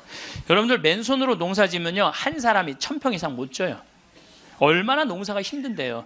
내가 생태학교 운영했을 때 학생들 입학을 많이 해요. 막 20명, 30명. 내가 물어봐요. 생태학교에 왜 입학했습니까? 제가 이제 은퇴를 해서 예전에 땅을 한 4,000평 사둔 게 있는데 그거 이제 농사 지으려고 농사 배우러 들어왔습니다. 그럼 한번 해봅시다. 그래갖고 이제 3월 한 달 동안 모종 내고 거름 뿌리고 막 해요. 한 달 지나고 나서 내가 다시 상담을 해요. 어떻게 농사 이제 한 4,000평 질만 하십니까? 그러니까 해보니까 이게 쉽지 않으네요. 한 1,000평 정도 할 수 있을 것 같아요. 그래요. 3월, 4월, 5월, 더운 이제 6월 이제 지나고 나서 학생들 여름방학 할 때 제가 물어봐요. 이제 한 몇 평이나 농사 질 수 있을 것 같으냐고. 그러니까 이분들이 하는 얘기가 한 10평 질 수 있을 것 같아요. 10평. 맨손으로 농사 짓는 게 진짜 힘들어요. 근데 수녀님이 거기서 맨손으로 농사를 짓고 있는 거야. 그러니 포크레인도 없고 트랙터도 없고 경운기도 없다는 거야. 수녀님 얼마면 되겠냐가 2억이면 되겠대. 걱정하지 말아라. 내가 한국에 가서 2억 만들어서 보내주겠다. 내가 또 뻥이 또 엄청나게 세요.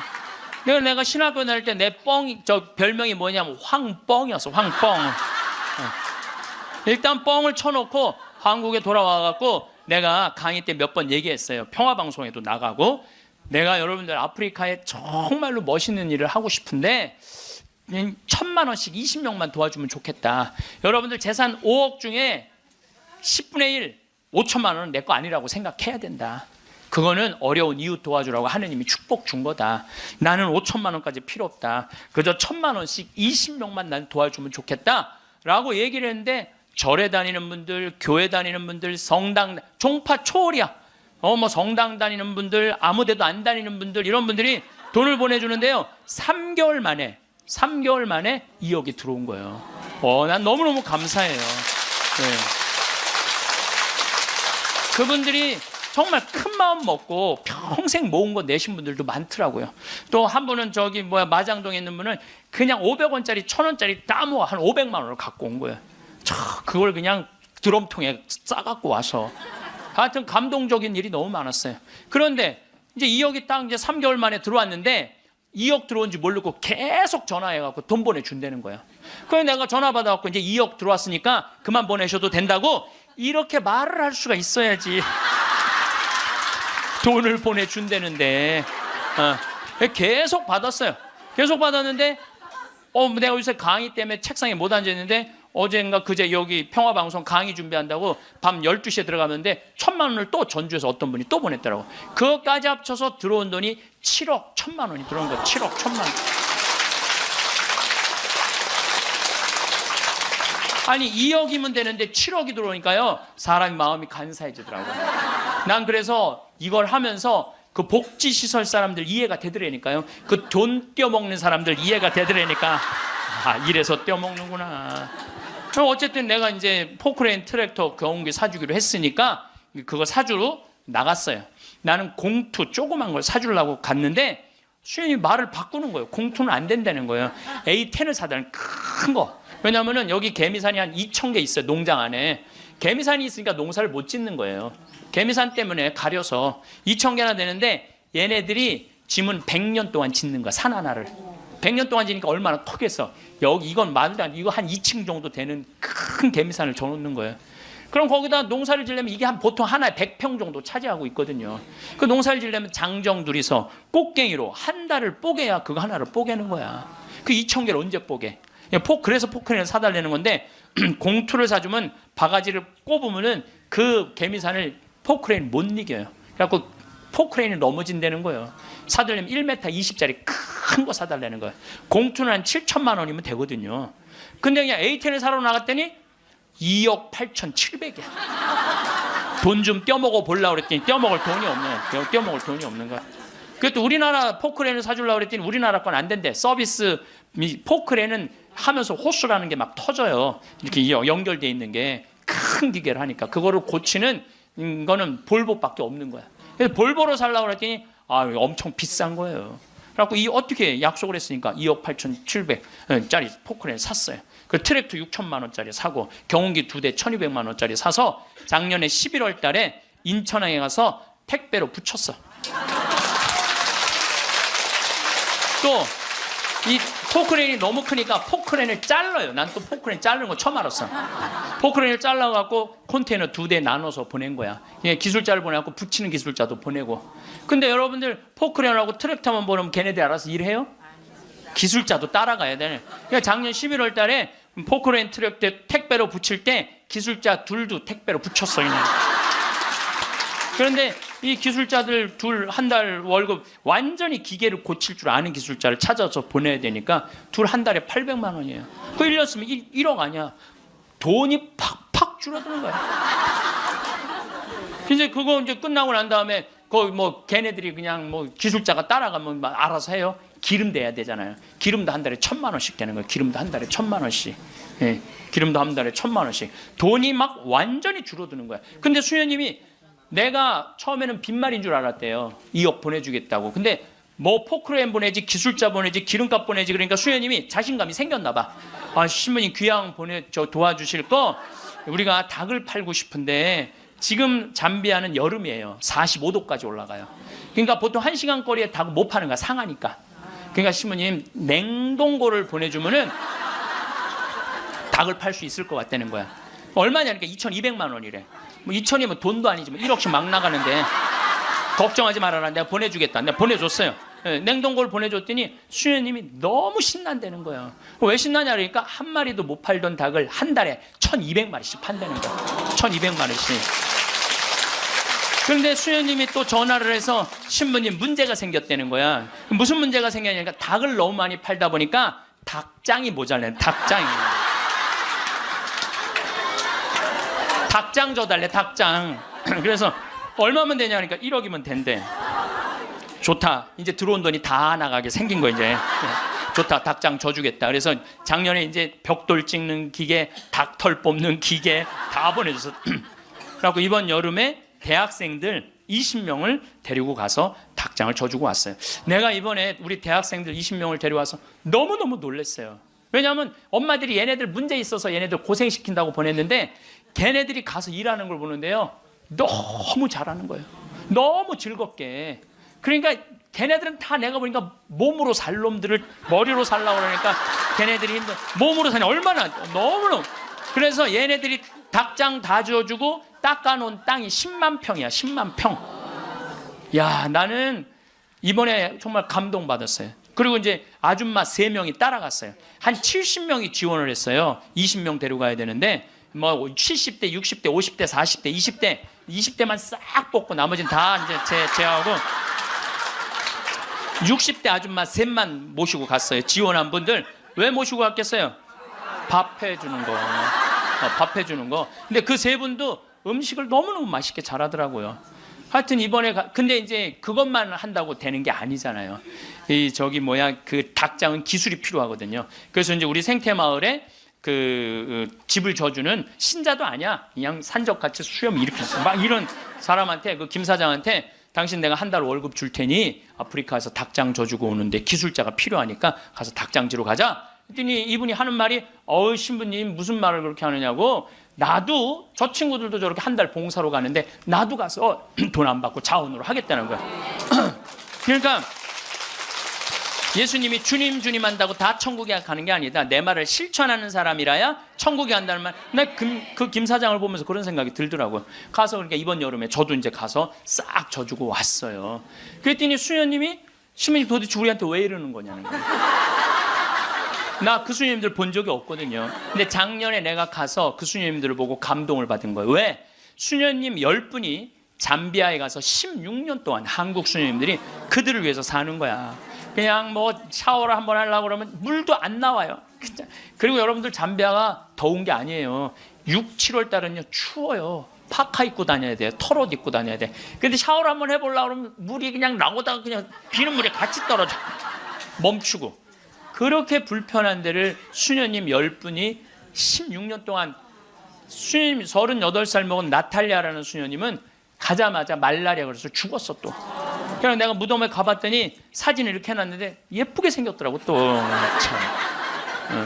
그러니까 옆에 동료 수녀님이 죽어가는데도 불구하고 이 수녀님들이 그들을 위해서 16년 동안 살았으니 이건 수녀님으로 안 보이는 거야. 작은 예수님으로 보이는 거야.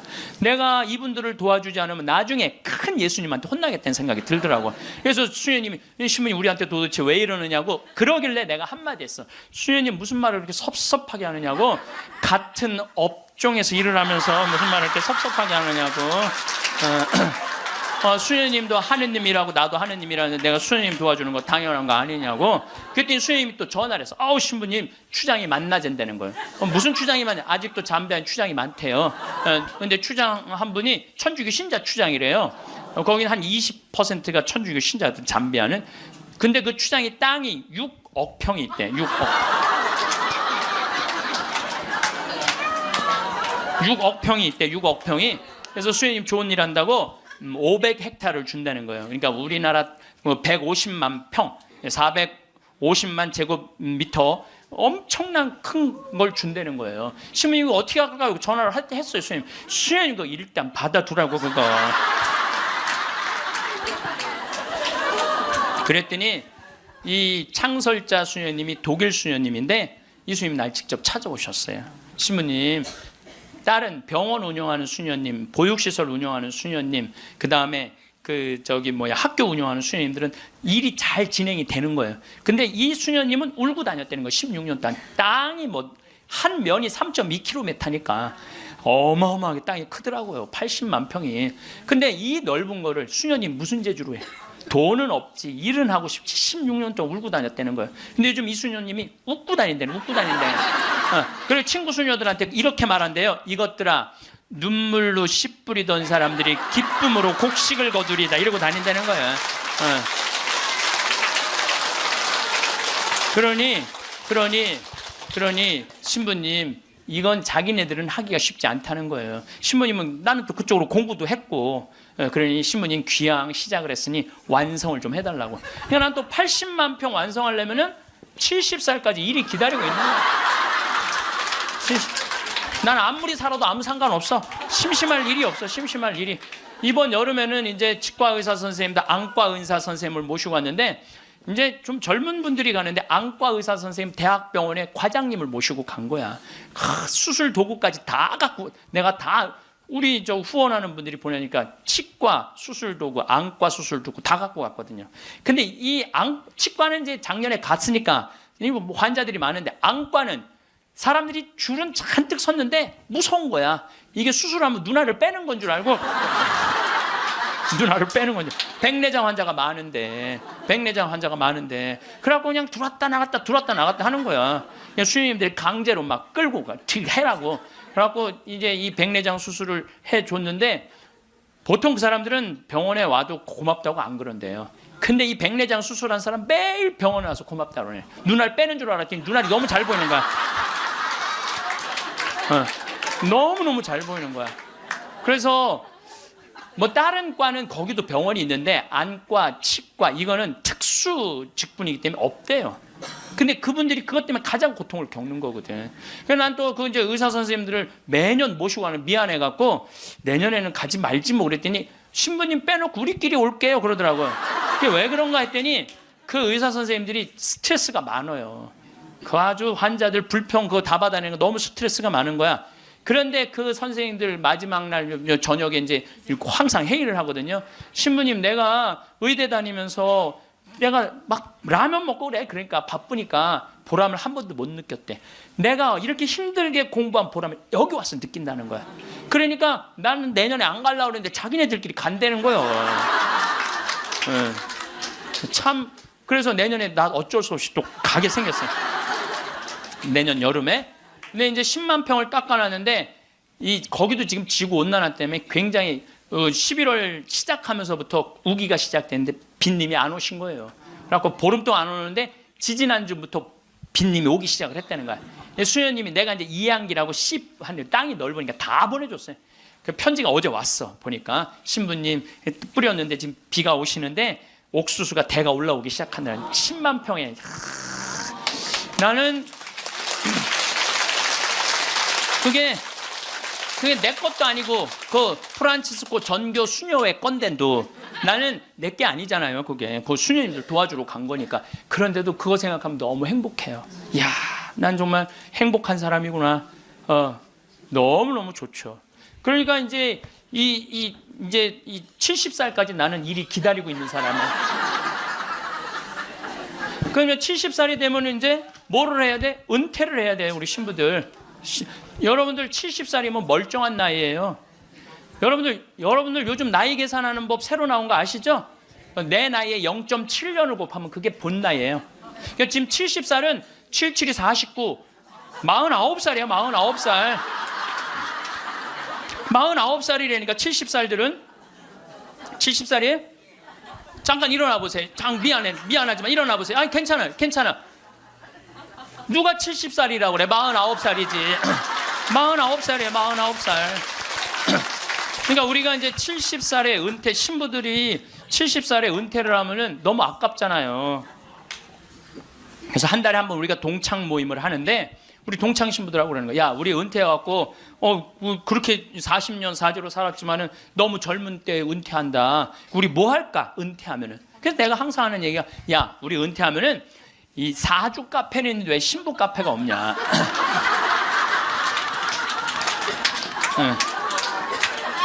우리 신부 카페 하자. 신부 카페. 아니, 요즘 사람들 마음 답답하면 사주 카페 가고 커피 마시면서 전보잖아요. 그러니까 우리도 신부로, 여러분들 신부로 귀신의 애비로 40년을 살면요 웬만한 무당보다 나아요. 귀신의 애비로 40년 정도 살면 웬만한 무당보다 낫다니까요. 네, 지금 70살 원로 신부님들 딱 여러분들 보면요, 여러분 인생이 딱 보여요. 얼굴이 뭐냐면 얼이 들어왔다 나갔다는 굴이야. 얼이 들어왔다는. 그래서 우리 얼굴 안에 7,000개 인생이 있다는 거예요. 여러분도 얼굴 안에 딱 보면 남편이 바람 피고 있구나, 이게 금방 나온다니까. 웬만한 점쟁이 무당보다 낫다니까요. 저도 본당 신부하면서 무당들 세례를 많이 줬어요. 무당들이 천신, 자기가 모시는 신기가 떨어지면요 천신을 찾아온다니까요. 그래서 내가 뭐 북도 태우고 막 이거 신물도 많이 태워주고 세례도 주고, 또 어떤 무당은 유방암이 걸렸는데 60 한 7, 8쯤 됐는데 평생 이제 점을 봐준 거죠. 근데 이제 나한테 온 거예요. 이제 삶을 정리하고 하느님한테 귀의하고 싶다고. 살아온 얘기 다 들어주고, 그리고 이제 마지막에 이제 죽을 때 또 시모님 성가 소리 듣고 죽고 싶다고. 근데 쫓아가갖고 또 보니까 막 기다리고 있더라고요. 그래서 성모님 성가 듣고 싶다. 그래서 내가 막 성가 불러주는데 그렇게 해서 돌아가셨어. 그러니까 내 품에 죽은 무당도 있다니까, 내 품에 죽은. 내가 웬만한 무당보다 낫지. 웬만한 무당보다 나은 거예요. 그러면 우리가 카페 차려놓고 여러분들 본당 신부님들 면담하려고 그러면 얼마나 힘들어. 본당 신부님 바쁘고 우리 은퇴하면 시간도 많은데. 그래서 우리 잘생긴 시모니 신부가 있어요. 오늘 오후에 만날 건데, 시모니 신부 그 커피 바리스타 자격증도 있고 잘생기고 자격증이니까 시모니 신부는 커피 바리스타하고, 그리고 나보다 7살 많은 베네딕토 신부라 했는데 얼굴이 못생겼어요. 형은 그 정신없이 왔다 갔다 하지 말고 주방에서 나오지 말고 거기서 나오지 말고 음식하고 음식. 그다음에 뭐 담배만 피우고 뭐 아무것도 안 하는 우리 마티아 신부, 너는 청소하고. 난 이제 이게 되니까 앉아서. 내가 장소도 다 봐뒀어요. 장소는 어디로 했냐면은 남한산성 성지가 있는데, 남한산성 성지가 새로 성당을 줘서 갔어요. 옛날 구성당이 아주 그 창호주로 잘 져놨어. 그래갖고 그 성당 터 달라고 그랬어. 여러분들 남한산성 그 근처에 또 점 보는 데도 많아요, 보면. 그래갖고 이제 거기에 이제 신부 카페. 우리는 은퇴해서도 할 일이 있는 거야. 그러니까 나는 이제 뭐 대학 하라고 이제 기부금도 40억 받았으니까 나는 200살까지 살아도 일이 있어요. 200살까지. 근데 여러분들은 무슨 계획이 있느냐? 나 이걸 묻고 싶은 거예요. 무슨 계획이 있느냐? 지금 60살 되신 분들은 100살까지 살아요. 100살. 50살 되신 분들은 110살까지 살아. 110살. 40 되신 분들은 120살까지 살아. 120살. 제가 20년 전에 강의하러 다니면서 여러분들 이제 100세 시대가 옵니다. 신부님 뻥하지 말라고, 무슨 100살까지 사느냐고. 근데 요즘 여러분들 100세 안보장, 100세 연금보장 나왔어요, 안 나왔어요? 100세 시대 온 거예요. 근데 올해 한 보험회사에서 무슨 상품이 나왔냐면 110세 건강 안심보험이 나왔다니까요. 그러면 이분들이, 보험회사 분들이, 야 100세 상품 나왔으니까 다음에 110세 할까? 이거 아니죠. 그때는 암 정복된다고 보는 거예요. 그리고 그때는 치매도 어느 정도 잡는다고 보는 거예요. 혈압, 당뇨 다 잡는다고 보는 거예요. 그러니까 그래 60년 후야. 60년 후인데 여러분들 1년에 0.5년이 늘어나. 1년에 0.5년 평균. 그러니까 지금 86세가 가장 많이 죽는 나이래요. 86세가. 근데 2020년에는 몇 세에 가장 많이 죽느냐면 90세에 가장 많이 죽는데, 2020년. 그럼 2020년이면 몇 년 후에? 6년 후야. 6년 후. 그럼 여기 60살 되신 분들 66살 되면은 90세가 가장 많이 죽는다 그러면 그분들 몇 살까지 살 것 같아요? 100살은 그냥 가는 거. 60세들은. 50세들은 110살 간다니까. 아직 산 것도 아니라니까 여러분들. 40살들은 20년 더 살고 60년을 더 살아요. 60년. 그런데 며칠 전에 소련, 러시아에서 먹으면 120살까지 사는 알약을 개발했대요. 미토콘트리아라고, 우리가 이렇게 장도 늙어가면서 노화가 진행인데, 그걸 먹으면 그 노화 진행 속도를 그렇게 늦출 수가 있다는 거야. 10년 후부터 시판한다는 거예요. 120살까지 사는 일이 벌어지는 거예요. 120살. 그러면 이거 어떻게 되는 거야, 이거? 이거 보통 심각한 문제가 아니라니까 여러분들. 지금 웃을 일이 아니에요. 지금 웃을 일이 아니에요. 예, 심각한 거예요. 3년 전에 우리나라가 100살 이상이 1,700명 선에서 왔다 갔다 했어. 3년 전에. 여자가 1,600명, 남자가 100명. 3년 전에 100살 이상이. 예. 그런데 올해 내가 인구 통계청에 들어서 자료를 뽑아보니까 올해는 100살 이상이 몇 명이냐면 14,000명이에요. 14,000명. 3년 만에 100살 이상이 10배가 늘어난 거예요. 10배가. 10배가 늘어났어요. 90에서 100살까지는 몇 명이냐면 13만 4천 명. 80에서 90살까지는 몇 명이냐면 97만 명. 그 다음에 60에서 70살까지는 270만 명.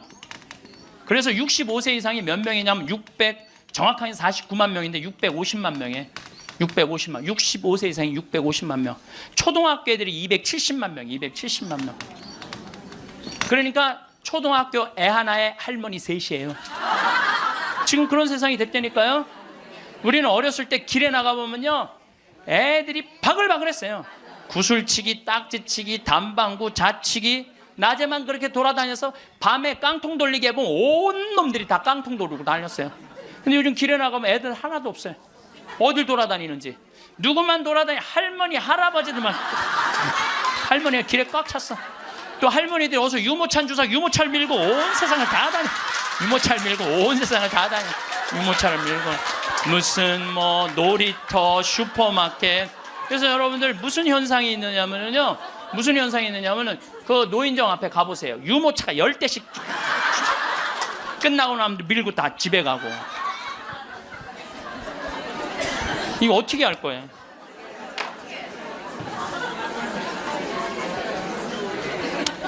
조선시대 왕들은 평균 연령이 조선시대 왕이 27명이었어요. 27명이 있었는데 평균 연령이 46.1세였어요. 왕들이 길게 살아야 46. 왕자고 공주들, 관리 잘한 왕들은 46.1세. 관리 잘 안 하고 왕자도 큰 왕자들 있잖아요. 왕 못된 왕자들. 그거 평균 나이를 36세야. 평민들은 조선시대 35세. 평균 나이 35세. 그때는요, 아무 문제가 없었어요. 그때는 35세. 그러니까 20살에 결혼을 해갖고 35세 주고 40이나 그러면요, 이땐 갈등도 하나도 없어. 20살에 결혼해갖고 3년 애 하나씩 낳으면은 한 7 낳다가 죽는 거야. 7명 낳다가 죽는 거예요. 그렇죠? 네. 삶의 계획이 뭐가 필요해? 그리고 마지막 막내는 놔놓고 누구한테 맡기느냐면 장남한테 맡기고 죽는 거예요. 네. 장남한테 맡기고 죽는 거예요. 네. 계획 세울 필요가 없어요. 근데 지금은 안 죽어. 이게 보통 심각한 문제가 아니에요. 이게 안 죽는 바람에 모든 문제가 다 생기는 거야. 안 죽는 바람에. 여러분 요즘 연금 얘기 참 많이 나오죠? 연금 공무원들이 20년 의무로 내면은 그 다음부터는 받아 먹을 수 있는 거예요. 그럼 20년 냈으면은 20년만 받아 먹어야지. 120살까지는 몇 년 받아 먹을 것 같아요? 60년 받아 먹는 거. 60년. 여러분들 나라 망할 것 같아요? 안 망할 것 같아요? 망하게 돼 있어요. 이거는 불보듯 뻔한 거예요. 뭐 그리스, 스페인 그래서 망한 거예요. 그래갖고 좀 나라 이제 자식들을 위해서 좀 후손들을 위해서 연금 좀 깎자고 지금 국회에서 정부에서 그러는 거 아니에요? 계산 뻔히 나오니까 그 연금 깎자고 그랬더니 깎으려는 연금을 안 깎고 머리 깎고 안 된다고 그냥.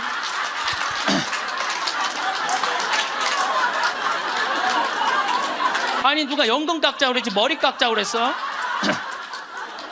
그런데 여러분들 이게요, 이게 웃지도 울지도 못할 일이에요. 웃지도 울지도 못할 일이야. 이게 지금 우리나라가 지금 무대책이야. 무대책. 아무 대책이 없는 거야. 그래서 연금 문제에 걸리지. 치매가 우리나라가 지금 58만 명이에요. 여러분들 35살 때 죽을 때 치매 걸려요? 이땐 치매 걸릴 시간도 없어요. 근데 지금 80, 90 방에 가만히 앉아 있으면은요, 네가 누군지 내가 누군지도 모르고 그냥 이러고 있는 거예요. 네가 누군지 내가 누군지도 모르고. 그러면 치매가 이렇게 있으면은 이 한 집에 5, 6 매달려 있다고 보면은 300만 명이 치매 때문에 고통을 겪고 있는 거예요. 모든 문제는 안 죽어서 생기는 문제예요. 그리고 난 정치인들도 보면 참 머리 나빠. 여러분들 65세가 650만 명, 50세까지 되면 거의 1000만 명인데 이제는요 진보가 보수를 이길 수가 없어요. 진보가 보수를 이길 수, 늙으면 보수로 될 수밖에 없거든. 그러니까 노인들은 또 투표를 또 얼마나 열심히 해요. 똑같이 찍잖아. 이게 무슨 얘기냐면은 사회가 변할 가능성이 없다는 거예요. 젊은 사람이 많이 나와야지 사회가 변하고 발전하는데, 나이를 먹어가는 사람이 그 사회의 주축을 이루고 있잖아요. 그렇다고 죽으라고 그럴 수도 없고 살라고 그럴 수도 없고. 그러니까 결국은 누가 변해야 되냐면은 여러분들이 변해야 되는 거예요. 내가 삶을 어떻게 살아갈 것이냐, 이거 보통 생각해야 되는 거 아니에요. 그냥 진짜 웃을 일이 아니라니까요. 지금 여러분들 웃을 일이 아니에요. 그런데 우리나라가 65세 이상 노인들이 OECD 국가 중에 가장 가난해. 가장 가난해. 근데 여러분들 왜 가난한 줄 알아요? 국가가 잘못해서 가난했을 것 같아요? 천만의 말씀. 우리나라가 프랑스보다 교육비를 몇 배를 더 쓰냐면 9배를 더 써요. 프랑스보다 9배 더 써요. 미국보다 교육비를 몇 배 쓰냐면 3배를 더 써. 3배를. 근데 여러분들 생각을 해봐요. 우리가 프랑스보다 지금 뭐 비슷비슷하게 살지만 조금 떨어져. 미국은 우리 한 2배 정도 잘 살아. 근데 그 2배 정도 잘 사는 나라보다 3배를 교육비를 더 쓰는 거야. 그래서 남자아이 대학 결혼까지 들어가는데 여러분들이 3억 6천이에요. 처음부터 태어나갖고 걔한테 쏟아 넣는 돈이 3억 6천이야. 여자는 3억 4천이 들어가요. 그럼 남자 여자 아들 딸 둘 나가고 결혼까지 시켰으면 여러분들 얼마 쓰면 7억을 쓴 거야. 7억을. 셋 낳았으면 10억을 쓴 거야. 10억. 그러니까 애를 낳아요. 그래서 애도 안 낳는 거예요. 이놈의 교육 때문에 애도 안 낳는 거예요. 그러니까 애가 안 나오면 나라는 어떻게 되겠어요? 이게 머리가 복잡해요. 내가 보기엔 정치인들 머리가 지끈지끈할 거야 아마. 그 생각을 해보면은. 그러니까 65세 넘어가고 OECD 국가 35개 나라 중에 우리나라가 노인이 가장 가난해. 쓸 돈이 없는 거야. 자식들한테 다 쓰고. 그리고 요즘 애들은요 1등 아니면 패배자야 다. 그러니까 대기업에 취직 안 하면 아무데도 취직 안 하는 거야. 그리고 대기업 안 갈 바야 200만 원 받고 일 안 한다 이거야. 그러니까 집에서 논다는 거야. 그럼 노는 놈 누가 책임져야 돼? 부모가 아니 어제도 저녁 먹으면서 들은 얘기인데 엄마 아빠가 다 교직이래. 그래서 연금이 700만 원 정도 나온대요. 그렇게 친구 중에 제일 연금이 많이 나온대. 상전 밥 한 번, 술 한 번을 안 낸다는 거야. 친구들이 막 욕을 한다는 거야. 너는 이 새끼야 밥 한 번을 안 사냐. 그렇게 연금이 많은데, 근데 한 친구한테 술 한 번 하자 그러면서 울면서 그러더래요. 애들이 둘 다 명문대학을 나왔는데 대기업 몇 번 보내 떨어지더니 집에서 놀고 있다는 거야. 걔네들 생활비로 600만 원을 대준다는 거야. 자기가. 그 자기네들이 100만 원을 가지고 쓴다는 거. 100만 원을 가지고. 그러니까 친구들 뭐 사주고 싶어도 사줄 수가 없다는 거예요. 100만 원 갖고 생활해야 되니까. 이게 지금 대한민국이 지금 정신이 나가도 한참 나간 거예요. 보통 문제가 아니라니까요. 안 죽어서 문제, 애들 일 안 해서 문제, 애 안 낳아서 문제. 참 큰 문제야. 그러니까 여러분들은 내가 어떻게 살아갈 것인가, 이 계획을 잘 세우셔야 돼요. 잘 세우셔야 돼. 예. 또 이 나이를 먹어갖고 어떤 문제가 있느냐면은 70세 드신 분들, 이 경제적인 문제가 지금 가장 심각한 문제고, 또 하나는 무기력증에 빠져요. 사는 게 재미가 하나도 없어. 돈이 있어야지 어디 돌아다니까. 돈이 있어야지. 돈도 없고 돌아다니지도 않지. 집에 하루 종일 있는 거야. 집에 하루 종일 있으니까 생전 웃을 일이 없네. 하루 종일 한 번도 안 웃어요. 보면은 한 번도 안 웃어요. 한 번도 안 웃으니까 남이 웃긴 얘기하면은 웃긴 웃어야 되는데 어떻게 웃어야 되는지 모르는 거야. 이 썩은 미소가 나오는 썩은 미소가. 한 번도 안 웃으니까 무기력증에 걸리는 거예요. 그러니까 70살 넘으면 웃기라도 해야 되는데 안 웃고 가만히 있으면 눈두덩 쳐져요, 안 쳐져? 눈두덩, 눈가 쳐지고 볼 쳐지고 입가 쳐지고. 소파에 앉아고 가만히 텔레비 보고 있으면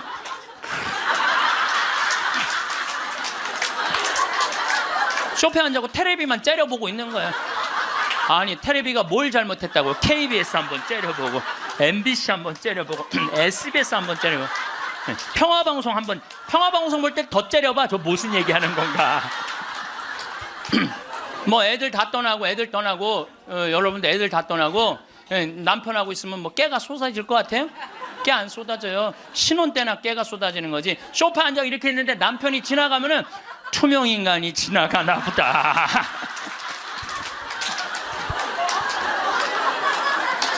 그 사는 게 재미가 하나도 없는 거예요. 그 어떤 신부님하고 수녀님이 눈보라를 맞아갖고 산을 가는데 헤매다가 이제 오두막집을 발견한 거야. 발견했는데 다행히 침대가 하나 있고 그 다음에 침낭이 있는 거야. 담요는 이제 바닥 옆에 있고, 그래서 신부님이 수녀님 침대가 하나밖에 없으니까 나는 남자니까 수녀님은 침대에서 주무시고 나는 침낭에서 자겠다고. 그래갖고 이제 이렇게 이제 겨우 이제 그 어른 몸을 녹이고 신부님이 침낭에 이렇게 자꾸로 올리고 잘라 그러는데 수녀님이 신부님 저 너무 추워요 그러는 거예요. 그래갖고 신부님 어떻게 해? 자꾸를 열고 다시 나가갖고 담요를 하나 이제 갔다가 이제 수녀님 덮어줬어. 수녀님 이제 따뜻할 거라고. 그래갖고 이제 다시 이제 들어와갖고 이제 침낭을 딱 이렇게 해갖고 좀 잠을 막 들어갈 때 수녀님이 신부님 저 정말 추워요 그러는 거야. 짜증이 나는데 어떻게 해? 남자인데. 그래갖고 다시 이걸 열고 다시 담요를 하나 수녀님 수녀님 진짜 이제 따뜻할 거라고. 그래갖고 이제 겨우 잠을 일어나. 신부님 저 정말 추워요 그러는 거예요. 신부님이 딱 일어나서 수녀님 사실은 여기 우리 둘밖에 없다. 아무도 우리 둘이 있는 거 모른다. 그러니까 수녀님 우리 부부처럼 오늘 밤을 좀 지내자. 그랬더니 수녀님 좋아요 그랬어요. 수녀님이 좋아요. 그러니까 좋아요. 그래서 그럼 부부처럼 하는데 내가 지금부터 말을 좀 하겠다. 수녀님, 그 수녀님 말을 내가 빼겠다. 당신 자꾸 짜증나게 할 거야? 그 빌어먹을 담요 당신이 갖다 덮어. 나 잠 좀 자게 나도 좀. 여러분들, 부부가 이게 다정하게 이렇게 살다가 늙으면 좋은데 서로 맨날 짜증이 나느니 지겹대느니 이런 소리 하면은요 늙어서 한 집에 살아도요 있으나 많아요. 있으나 많아야. 하루 종일 혼자 텔레비. 이제 저녁에 며느리가 어머니 식사하세요 방문 땅땅 두들겼는데 또 이 시어머니 또 전기세 또 불은 깜깜하게 꺼내 째려보던 눈빛 그대로 파란 텔레비 불빛에 밥 먹으라고 이렇게 째려보면요 며느리가 심장이 땅땅 떨어지는 거예요. 사람은요 눈꼬리가 올라가지 이쁜 거야. 입꼬리가 올라가지 이쁜 거예요. 그래서 젊은 사람이 웃을 때 시원한 게 눈꼬리가 올라가고 입꼬리가 올라가서 시원한 거예요. 내가 이렇게 이렇게 젊은 사람은 눈에 확 띄어요. 눈꼬리 쫙 올라가고 입꼬리 올라가서. 또 나한테 강의 들어오면 그냥 와. 신부님한테 온다고 연필로 막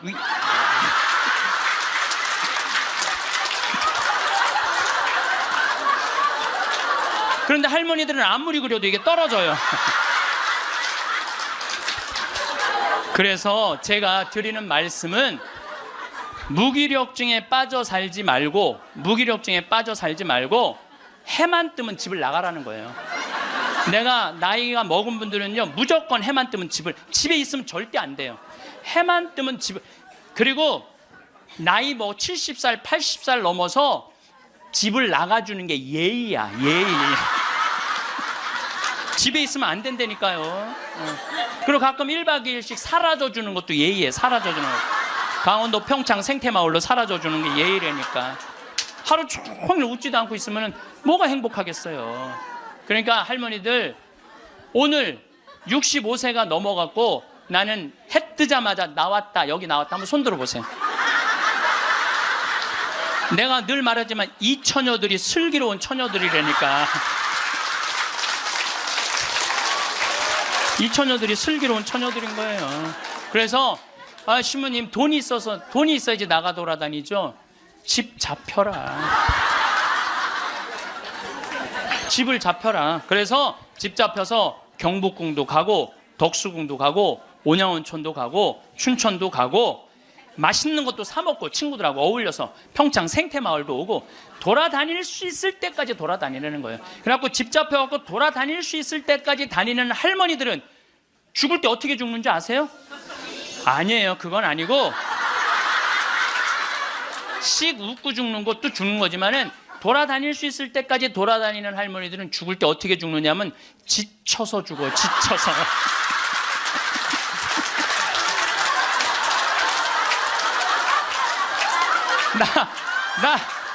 이제 그러니까 95살쯤 돼갖고 나 도저히 못 돌아다니겠다.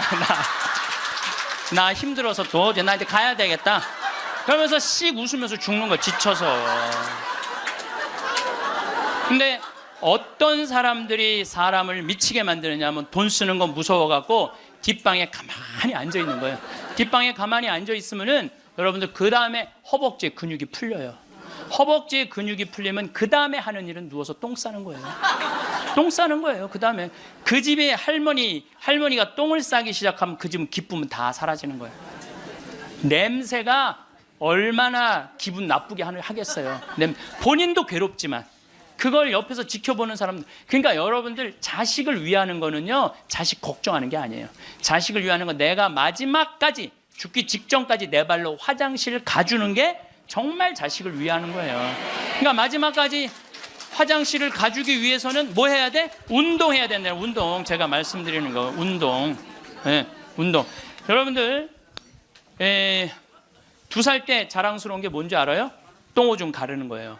2살 때 자랑스러운 건 똥오줌 가르는 거예요. 3살 때 자랑스러운 건 뭐냐면 이가 나는 게 자랑스러운 거예요. 그렇죠? 12살 때 자랑스러운 건 뭐냐면 또래 친구가 있는 게 자랑스러운 거. 그때 엄마 아빠 필요 없어. 또래 애들이랑 막 뛰어놀고 다녀. 18살 때 자랑스러운 건 운전을 할 줄 아는 게 자랑스러운 거예요. 20살 때 20대 때 자랑스러운 건 애인이 있는 게 자랑스러운 거예요. 애인이 있는 게 35살 때 자랑스러운 건 돈을 버는 게 자랑스러운 거예요. 50살 때 자랑스러운 건 뭐가 자랑스러운? 돈이 많은 게 자랑스러워요. 60살 때 자랑스러운 건 뭐가 자랑스러운지 알아? 애인이 있는 게 자랑스러워. 그때도 애인이 있어. 자랑스러운 거예요. 70세 때 자랑스러운 건 뭔지 운전을 할 줄 아는 게 자랑스러워. 75살에 자랑스러운 건 같이 여행 다닐 친구가 있는 거, 같이 밥 먹을 수 있는 친구가 있는 게 자랑스러워요. 80세 때 자랑스러운 건 뭔지 아세요? 이가 남아있는 게 자랑스러워. 이가 남아있는 게 85세 자랑스러운 게 뭔지 알아요? 똥오줌을 가릴 줄 아는 게 자랑스러운 거예요. 85이 돼서도 내가 똥오줌을 가릴 수 있다. 그건 자식들한테 최고의 선물이에요. 그래서 뭐를 하라? 운동을 해라. 이 운동 얘기부터는 다음에 내가 강의를 여러분들한테 하도록 하겠습니다. 마침 기도 바치겠습니다. 성부와 성자와 성령의 이름으로. 큰 재산은 소심한 사람에게 걸맞지 않다. 집에서 말씀입니다. 구두쇠에게 재물이 무슨 이익을 주겠느냐? 제 몸을 돌보지 않고 쌓기만 하는 자는 다른 이들을 위하여 모으는 것이니 그의 재산으로 남들만 흥청거릴 뿐이다. 자신에게 악한 자가 누구에게 관대하겠느냐? 그는 자기 재산도 즐기지 못한다. 자신에게 인색한 자보다 더 악한 자는 없다. 그것이 바로 자신의 사악함에 대한 보상이다. 욕심이 많은 자의 눈은 제 몫으로 만족할 줄 모르고 몹쓸 부리는 영혼을 메마르게 한다. 구두쇠는 음식을 아까워하며 그의 밥상에는 음식이 모자란다. 영광이 성부와 성자와 성령께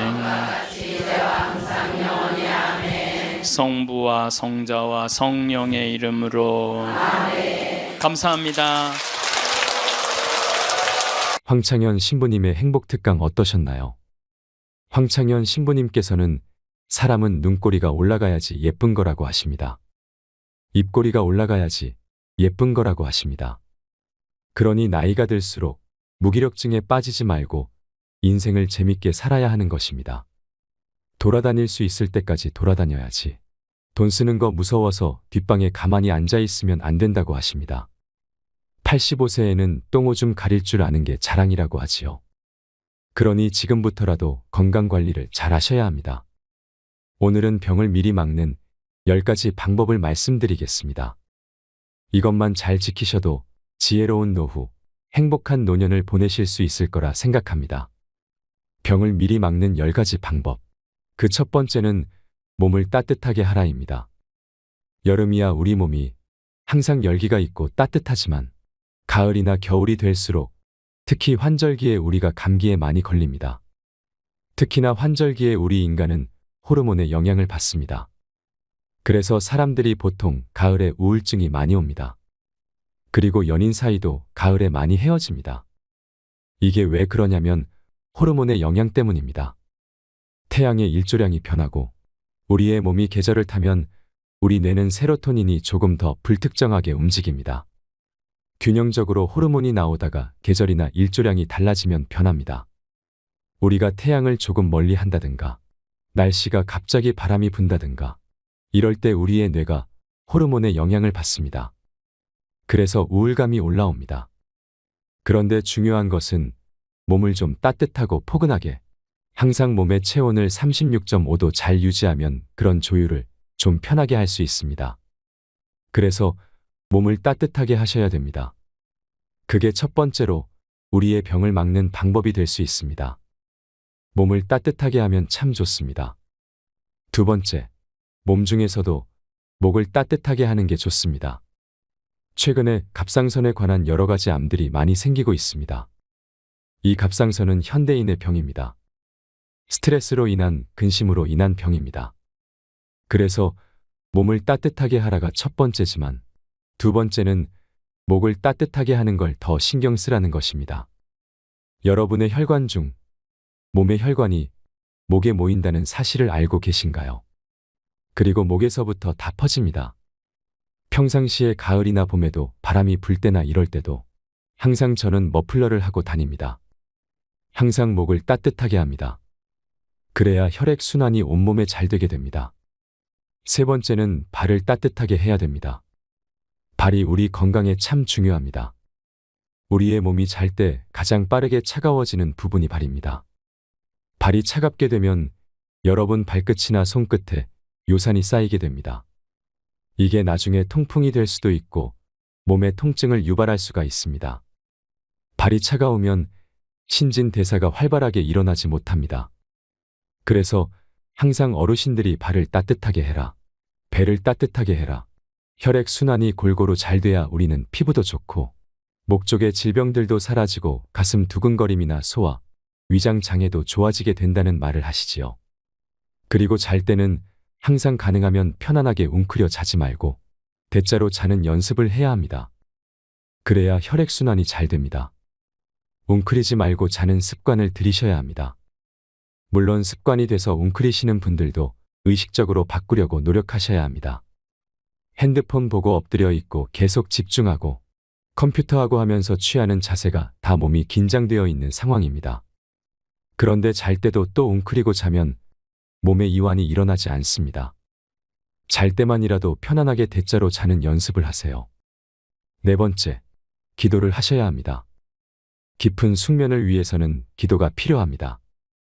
그래서 하루에 30분 정도라도 편안하게 하느님께 기도하는 습관을 들여보세요. 그러면 내가 잘 때도 편안하게 잘 수 있습니다. 항상 잠들기 전에 너무 급할 때는 3분 정도라도 기도하고 주무셔 보세요. 그냥 잠시 3분 더 자려고 노력하지 말고 기도하고 자면 마음이 평안해져서 1시간을 더 자는 효과가 있을 수 있습니다. 그래서 기도를 하는 것이 참 좋습니다. 자기 전에도 하고 아침에 일어나서도 기도를 하면 좋습니다. 그리고 기도를 하기 전으로 스트레칭을 해주시는 것도 좋습니다. 잠들기 전으로는 몸이 굳어져 있습니다. 그럴 때는 스트레칭을 통해서 혈액 순환을 시켜주세요. 평소에 우리는 손발이 부어 있습니다. 누워 있으니까 혈액 순환이 잘 안 됐을 것입니다. 그로 인해 몸에 요산이 쌓여 있게 됩니다. 신진대사를 활발하게 하기 위해서 몸을 움직여주는 것이 참 중요합니다. 그런데 갑자기 뛰고 그러면 몸에 영향을 받으니 아침에 일어나면 부하가 걸릴 수 있습니다. 그러면 천천히 스트레칭을 하고 기도를 하세요. 그리고 5번째는 따뜻한 물을 자주 마셔야 합니다. 우리 몸은 다 연결되어 있습니다. 따뜻한 물을 마시는 건 우리 몸을 보호하는 것입니다. 몸의 온도를 유지하는 게 참 중요합니다. 우리가 안 좋은 것은 보수를 잘해 나가야 합니다. 이를 위해서는 의식적으로 따뜻한 물을 자꾸 드셔야 합니다. 우리 몸의 수분은 잠잘 때도 빠져나갑니다. 그래서 일어나면 몸이 젖어 있고 옷이 좀 축축하고 침대에 습기가 많은 것입니다. 그럴 때는 바싹 몸을 말려주고 이불도 그냥 덮어 놓지 말고 가능하면 침대에서 걷어서 이불을 좀 널어 놓던가 해야 합니다. 바로 덮어 놓지 말고 자고 일어나면 이불에 노폐물도 나와 있으니까 가능하면 이불도 자주 세탁하고 말리고 최소한이라도 바쁘면 이불을 빼서 방바닥이나 차라리 다른 데 놔두고 그렇게 말려주어야 합니다. 따뜻한 물을 자주 마시자 이렇게 되뇌이세요. 평상시에도 따뜻한 물을 자주 마시면 목에 따뜻함이 갑니다. 그 순간 목을 따뜻하게 하자고 연결된다는 말입니다. 갑상선에도 도움되고 혈액순환이 잘 되면 여기 있는 질병들은 다 사라지게 되어 있습니다. 우리가 왜 겨울에 감기가 자주 올까요? 목이 차갑기 때문에 기침이 일어난단 말입니다. 그러니 따뜻한 물을 자주 마셔주세요. 6번째, 잠자기 전이 참 중요합니다. 잠은 보약이란 말이 있습니다. 잠자기 전에 4시간 전에는 숟가락을 놓아야 합니다. 내가 10시에 잔다면 6시까지 정도로만 식사하고 그 이후는 드시면 안 됩니다. 내가 12시에 잔다면 8시까지만 식사하시고 그 뒤에 드시면 안 됩니다. 따뜻한 물 이외에는 차가운 것도 피해 주셔야 합니다. 시원한 맥주 한 잔 해야 잠이 온다. 이런 분들 되게 많습니다. 절대 금물입니다. 자기 전에 따뜻한 우유 정도는 괜찮고 와인 반잔 정도는 조금 수면을 도울 수는 있습니다. 그런데 그 외에 시원한 맥주, 차가운 물, 차가운 차 이런 거는 금물입니다. 여러분들, 몸의 온도를 올리기 위해서 밤새도록 몸은 에너지를 소비해야 합니다. 위장에 차가운 게 딱 들어가게 되면 내 몸의 온도를 36.5도에 맞추기 위해서 몸은 에너지를 급속하게 사용합니다. 몸의 온도를 맞추기 위해서 가스가 방귀로 나오는 것뿐만 아니라 트름도 나오고 입에 냄새가 나기 시작하고 눈으로도 나옵니다. 그러니까 눈이 충혈되는 것입니다. 나갈 데가 없으면 가슴이 답답합니다. 배가 더부룩하게 되고 그러면 우리 피로가 자꾸 쌓이게 됩니다. 젖산이 쌓이고 피로 회복이 힘들어집니다. 그러니까 잠자기 4시간 전에는 위장을 비워주는 게 좋습니다. 그리고 7번째, 소변을 참지 마세요. 소변을 참으면 의외로 여러분 건강이 안 좋아집니다. 미리미리 비워주는 게 좋습니다. 방광을 비워주셔야 합니다. 열의 9명인 90%가 방광염이 여성한테 생깁니다. 여성이 남자보다 소변을 더 많이 참는 습관들이 있습니다. 생리적으로 어디 여행을 가면 대소변을 많이 참습니다. 여성분들이 예민하기 때문에 남성보다는 소변을 참는 경향이 크다고 합니다. 머무는 곳이나 화장실이나 특히 이런 데 더 예민한 분들이 있습니다. 심리적으로 여성이 그렇다고 합니다. 여성분들에게 절대 소변 참지 말라고 말씀드리고 싶습니다. 수시로 화장실에 가서 소변을 비워주세요. 소변이 우리 몸속에 있으면 건강에 참 안 좋습니다.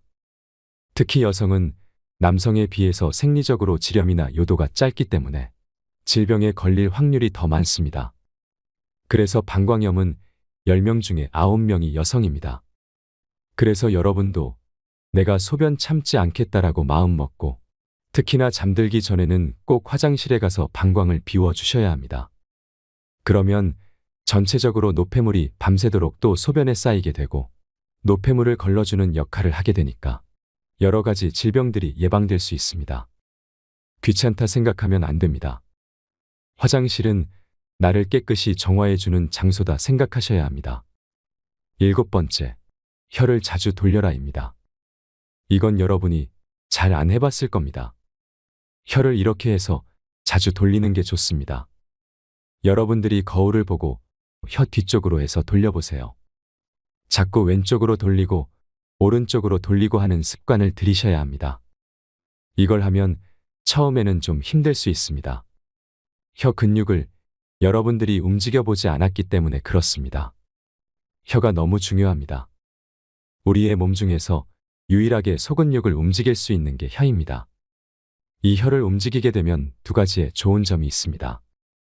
첫 번째, 침이 고입니다. 침이 고이면 침은 우리에게 보약입니다. 혈액 순환을 잘 시켜주고 위장의 장애를 예방해 줍니다. 뭐든지 먹어서 소화가 잘 되면 그거보다 보약이 없습니다.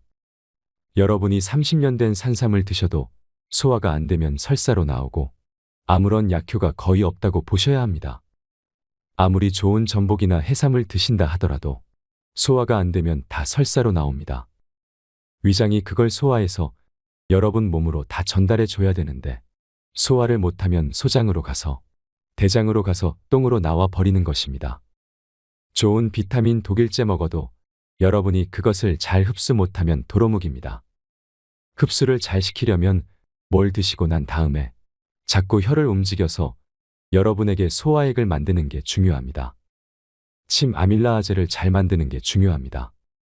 그러면 기본적으로 평상시에 혀를 움직이는 게 좋은데 그게 참 쉽지 않지요. 그래서 드실 때 꼭꼭 씹어 드시라는 겁니다. 식사하실 때 꼭꼭 천천히 씹어 드시면 혀가 계속해서 움직입니다. 그러니까 씹을 때 꼭꼭 씹어 먹어라. 평상시에 혀를 움직여라. 자고 일어나면 꼭 혀를 왼쪽으로 10번, 오른쪽으로 10번 돌려서 일어나라. 이걸 꼭 기억하셔야 합니다. 두 번째 좋아지는 게 뭐냐면 목의 질병들이 사라집니다. 목 질병들이 성대하고 다 연결돼 있습니다. 목소리도 좋아집니다. 9번째 스트레스 받지 마라. 이거 다 하고 난 다음에도 스트레스 받으면 또 도루묵입니다. 혀 언제 돌릴까 집착하지 말고 기도해야 되는데 아 짜증나 스트레스 받아 하면서 기도하지 마셔야 합니다. 머물지 말고 마음만 내라는 말이 있습니다. 하려고 하는 마음만 내고 집착은 하지 마란 말입니다. 오늘 만일 못했으면 내일 조금 더 하고 놓쳤다고 너무 안타까워하지 말고 습관이 될 때까지는 습관이 안 된 나에게 다독여줘야 합니다. 우리는 어쩔 수 없이 생로병사를 벗어날 수 있는 사람은 없습니다. 근데 생로병사 중에서 제일 중요한 게 환입니다. 생로병사 환, 생환, 노환, 병환, 사환인 것입니다. 중간에 항상 환이 들어갑니다. 병들고 죽어가는데 근심이 되는 연결고리가 환입니다. 생환, 병환, 노환, 사환을 빠르게 진행시키는 게 환이란 말입니다. 그러니까 스트레스를 받지 마셔야 합니다. 이것을 다 안 해도 스트레스 받지 않으면 됩니다. 건강하든 건강하지 않든 병이 생겼든 병이 안 생겼든 미리 막으려면 스트레스 받지 말아야 합니다. 그럼 스트레스 받지 않으려면 마지막 10번째로 명상을 해야 합니다. 명상에 관련해서 유발 하라리의 책이 있습니다. 현대인이 21세기에 꼭 해야 될 10가지를 간추려 놓은 책입니다. 그 책에서 마지막이 명상하라였습니다. 인간이 꼭 죽기 전까지 해야 될 10가지 중에서 가장 마지막이 명상하라인 것입니다. 왜 명상하는 것이 중요하냐면 지금 얘기한 병을 미리 막는 9가지 습관을 명상을 해야 집착하지 않고 꾸준히 할 수 있습니다. 명상을 하면 여러분의 마음이 편안해지기 때문에 집착하는 마음과 스트레스에서 벗어날 수 있습니다. 그냥 마땅히 물 마시고 마땅히 몸을 따뜻하게 하고 마땅히 시간 전에 숟가락을 놓고 마땅히 발을 따뜻하게 하고 마땅히 기도를 하는 것입니다. 병을 미리 막는 10가지 방법. 이것을 잘 챙겨서 오래도록 건강하게 살아있는 동안 아프지 않으셨으면 좋겠습니다. 혹여 질병이 생기더라도 오늘 말씀드린 이 10가지를 잘 챙겨서 여러분 마음속에 담아서 건강한 인생을 살아가면 좋겠습니다. 살아가는 동안 우리는 결국 죽는다라는 걸 항상 생각해야 합니다. 하지만 집착할 필요는 없습니다. 이 죽음을 항상 마음속에 받아들여야 늙어가고 병 들어가는 걸 받아들여야 지금 잘 살 수 있습니다. 지금 내 몸을 잘 챙기고 미리 예방해놔야 나중에 병이 없고 늙어가고 죽어갈 때도 행복한 죽음을 맞이할 수 있습니다. 건강한 노후를 맞이할 수 있습니다. 인생은 항상 오늘의 행동이 내일로 만들어지는 갑오로 내려옵니다. 내가 오늘 저녁에 짜증내고 배우자한테 짜증내고 자식들한테 짜증내면 내일 아침에도 짜증 일어납니다. 그걸 하루를 넘기지 마세요. 나는 매일매일 죽는다 생각해 보세요. 내 관에 들어가는 상상을 해보세요. 그 눈을 뜨면 내가 다시 태어난다는 상상을 해보세요. 매일 다시 태어나고 잠을 잘 때 그 순간 감사하게 죽으면 아침에 일어날 때 고마운 마음이 일어날 것입니다. 누굴 미워하고 시기하고 질투하고 욕심내는 마음, 집착내는 마음을 가지고 눈을 감으면 내일 아침에 또 집착하는 마음이 생깁니다. 미래를 움직일 수 있는 건 나밖에 없습니다. 그런 마음으로 병을 미리 막는 10가지를 잘 챙기고 살아갑시다. 다시 한번 정리하자면 첫 번째, 몸을 따뜻하게 하라. 두 번째, 목을 따뜻하게 하라. 세 번째, 발을 따뜻하게 하라. 네 번째, 따뜻한 물을 자주 마셔라. 다섯 번째, 자기 전에 기도를 하라. 여섯 번째, 소변을 참지 마라. 일곱 번째, 혀를 자주 돌려라. 여덟 번째, 수면 시간 4시간 전에 숟가락을 놓아라. 아홉 번째, 스트레스 받지 마라. 열 번째, 명상하라. 건강을 잘 관리하셔서 병을 미리 예방하는 지혜로운 존재가 되시기를 바랍니다. 이상으로 책틀맨이었습니다. 지혜를 쌓는 당신의 오늘이 아름답습니다. 더 좋은 영상으로 찾아뵙겠습니다.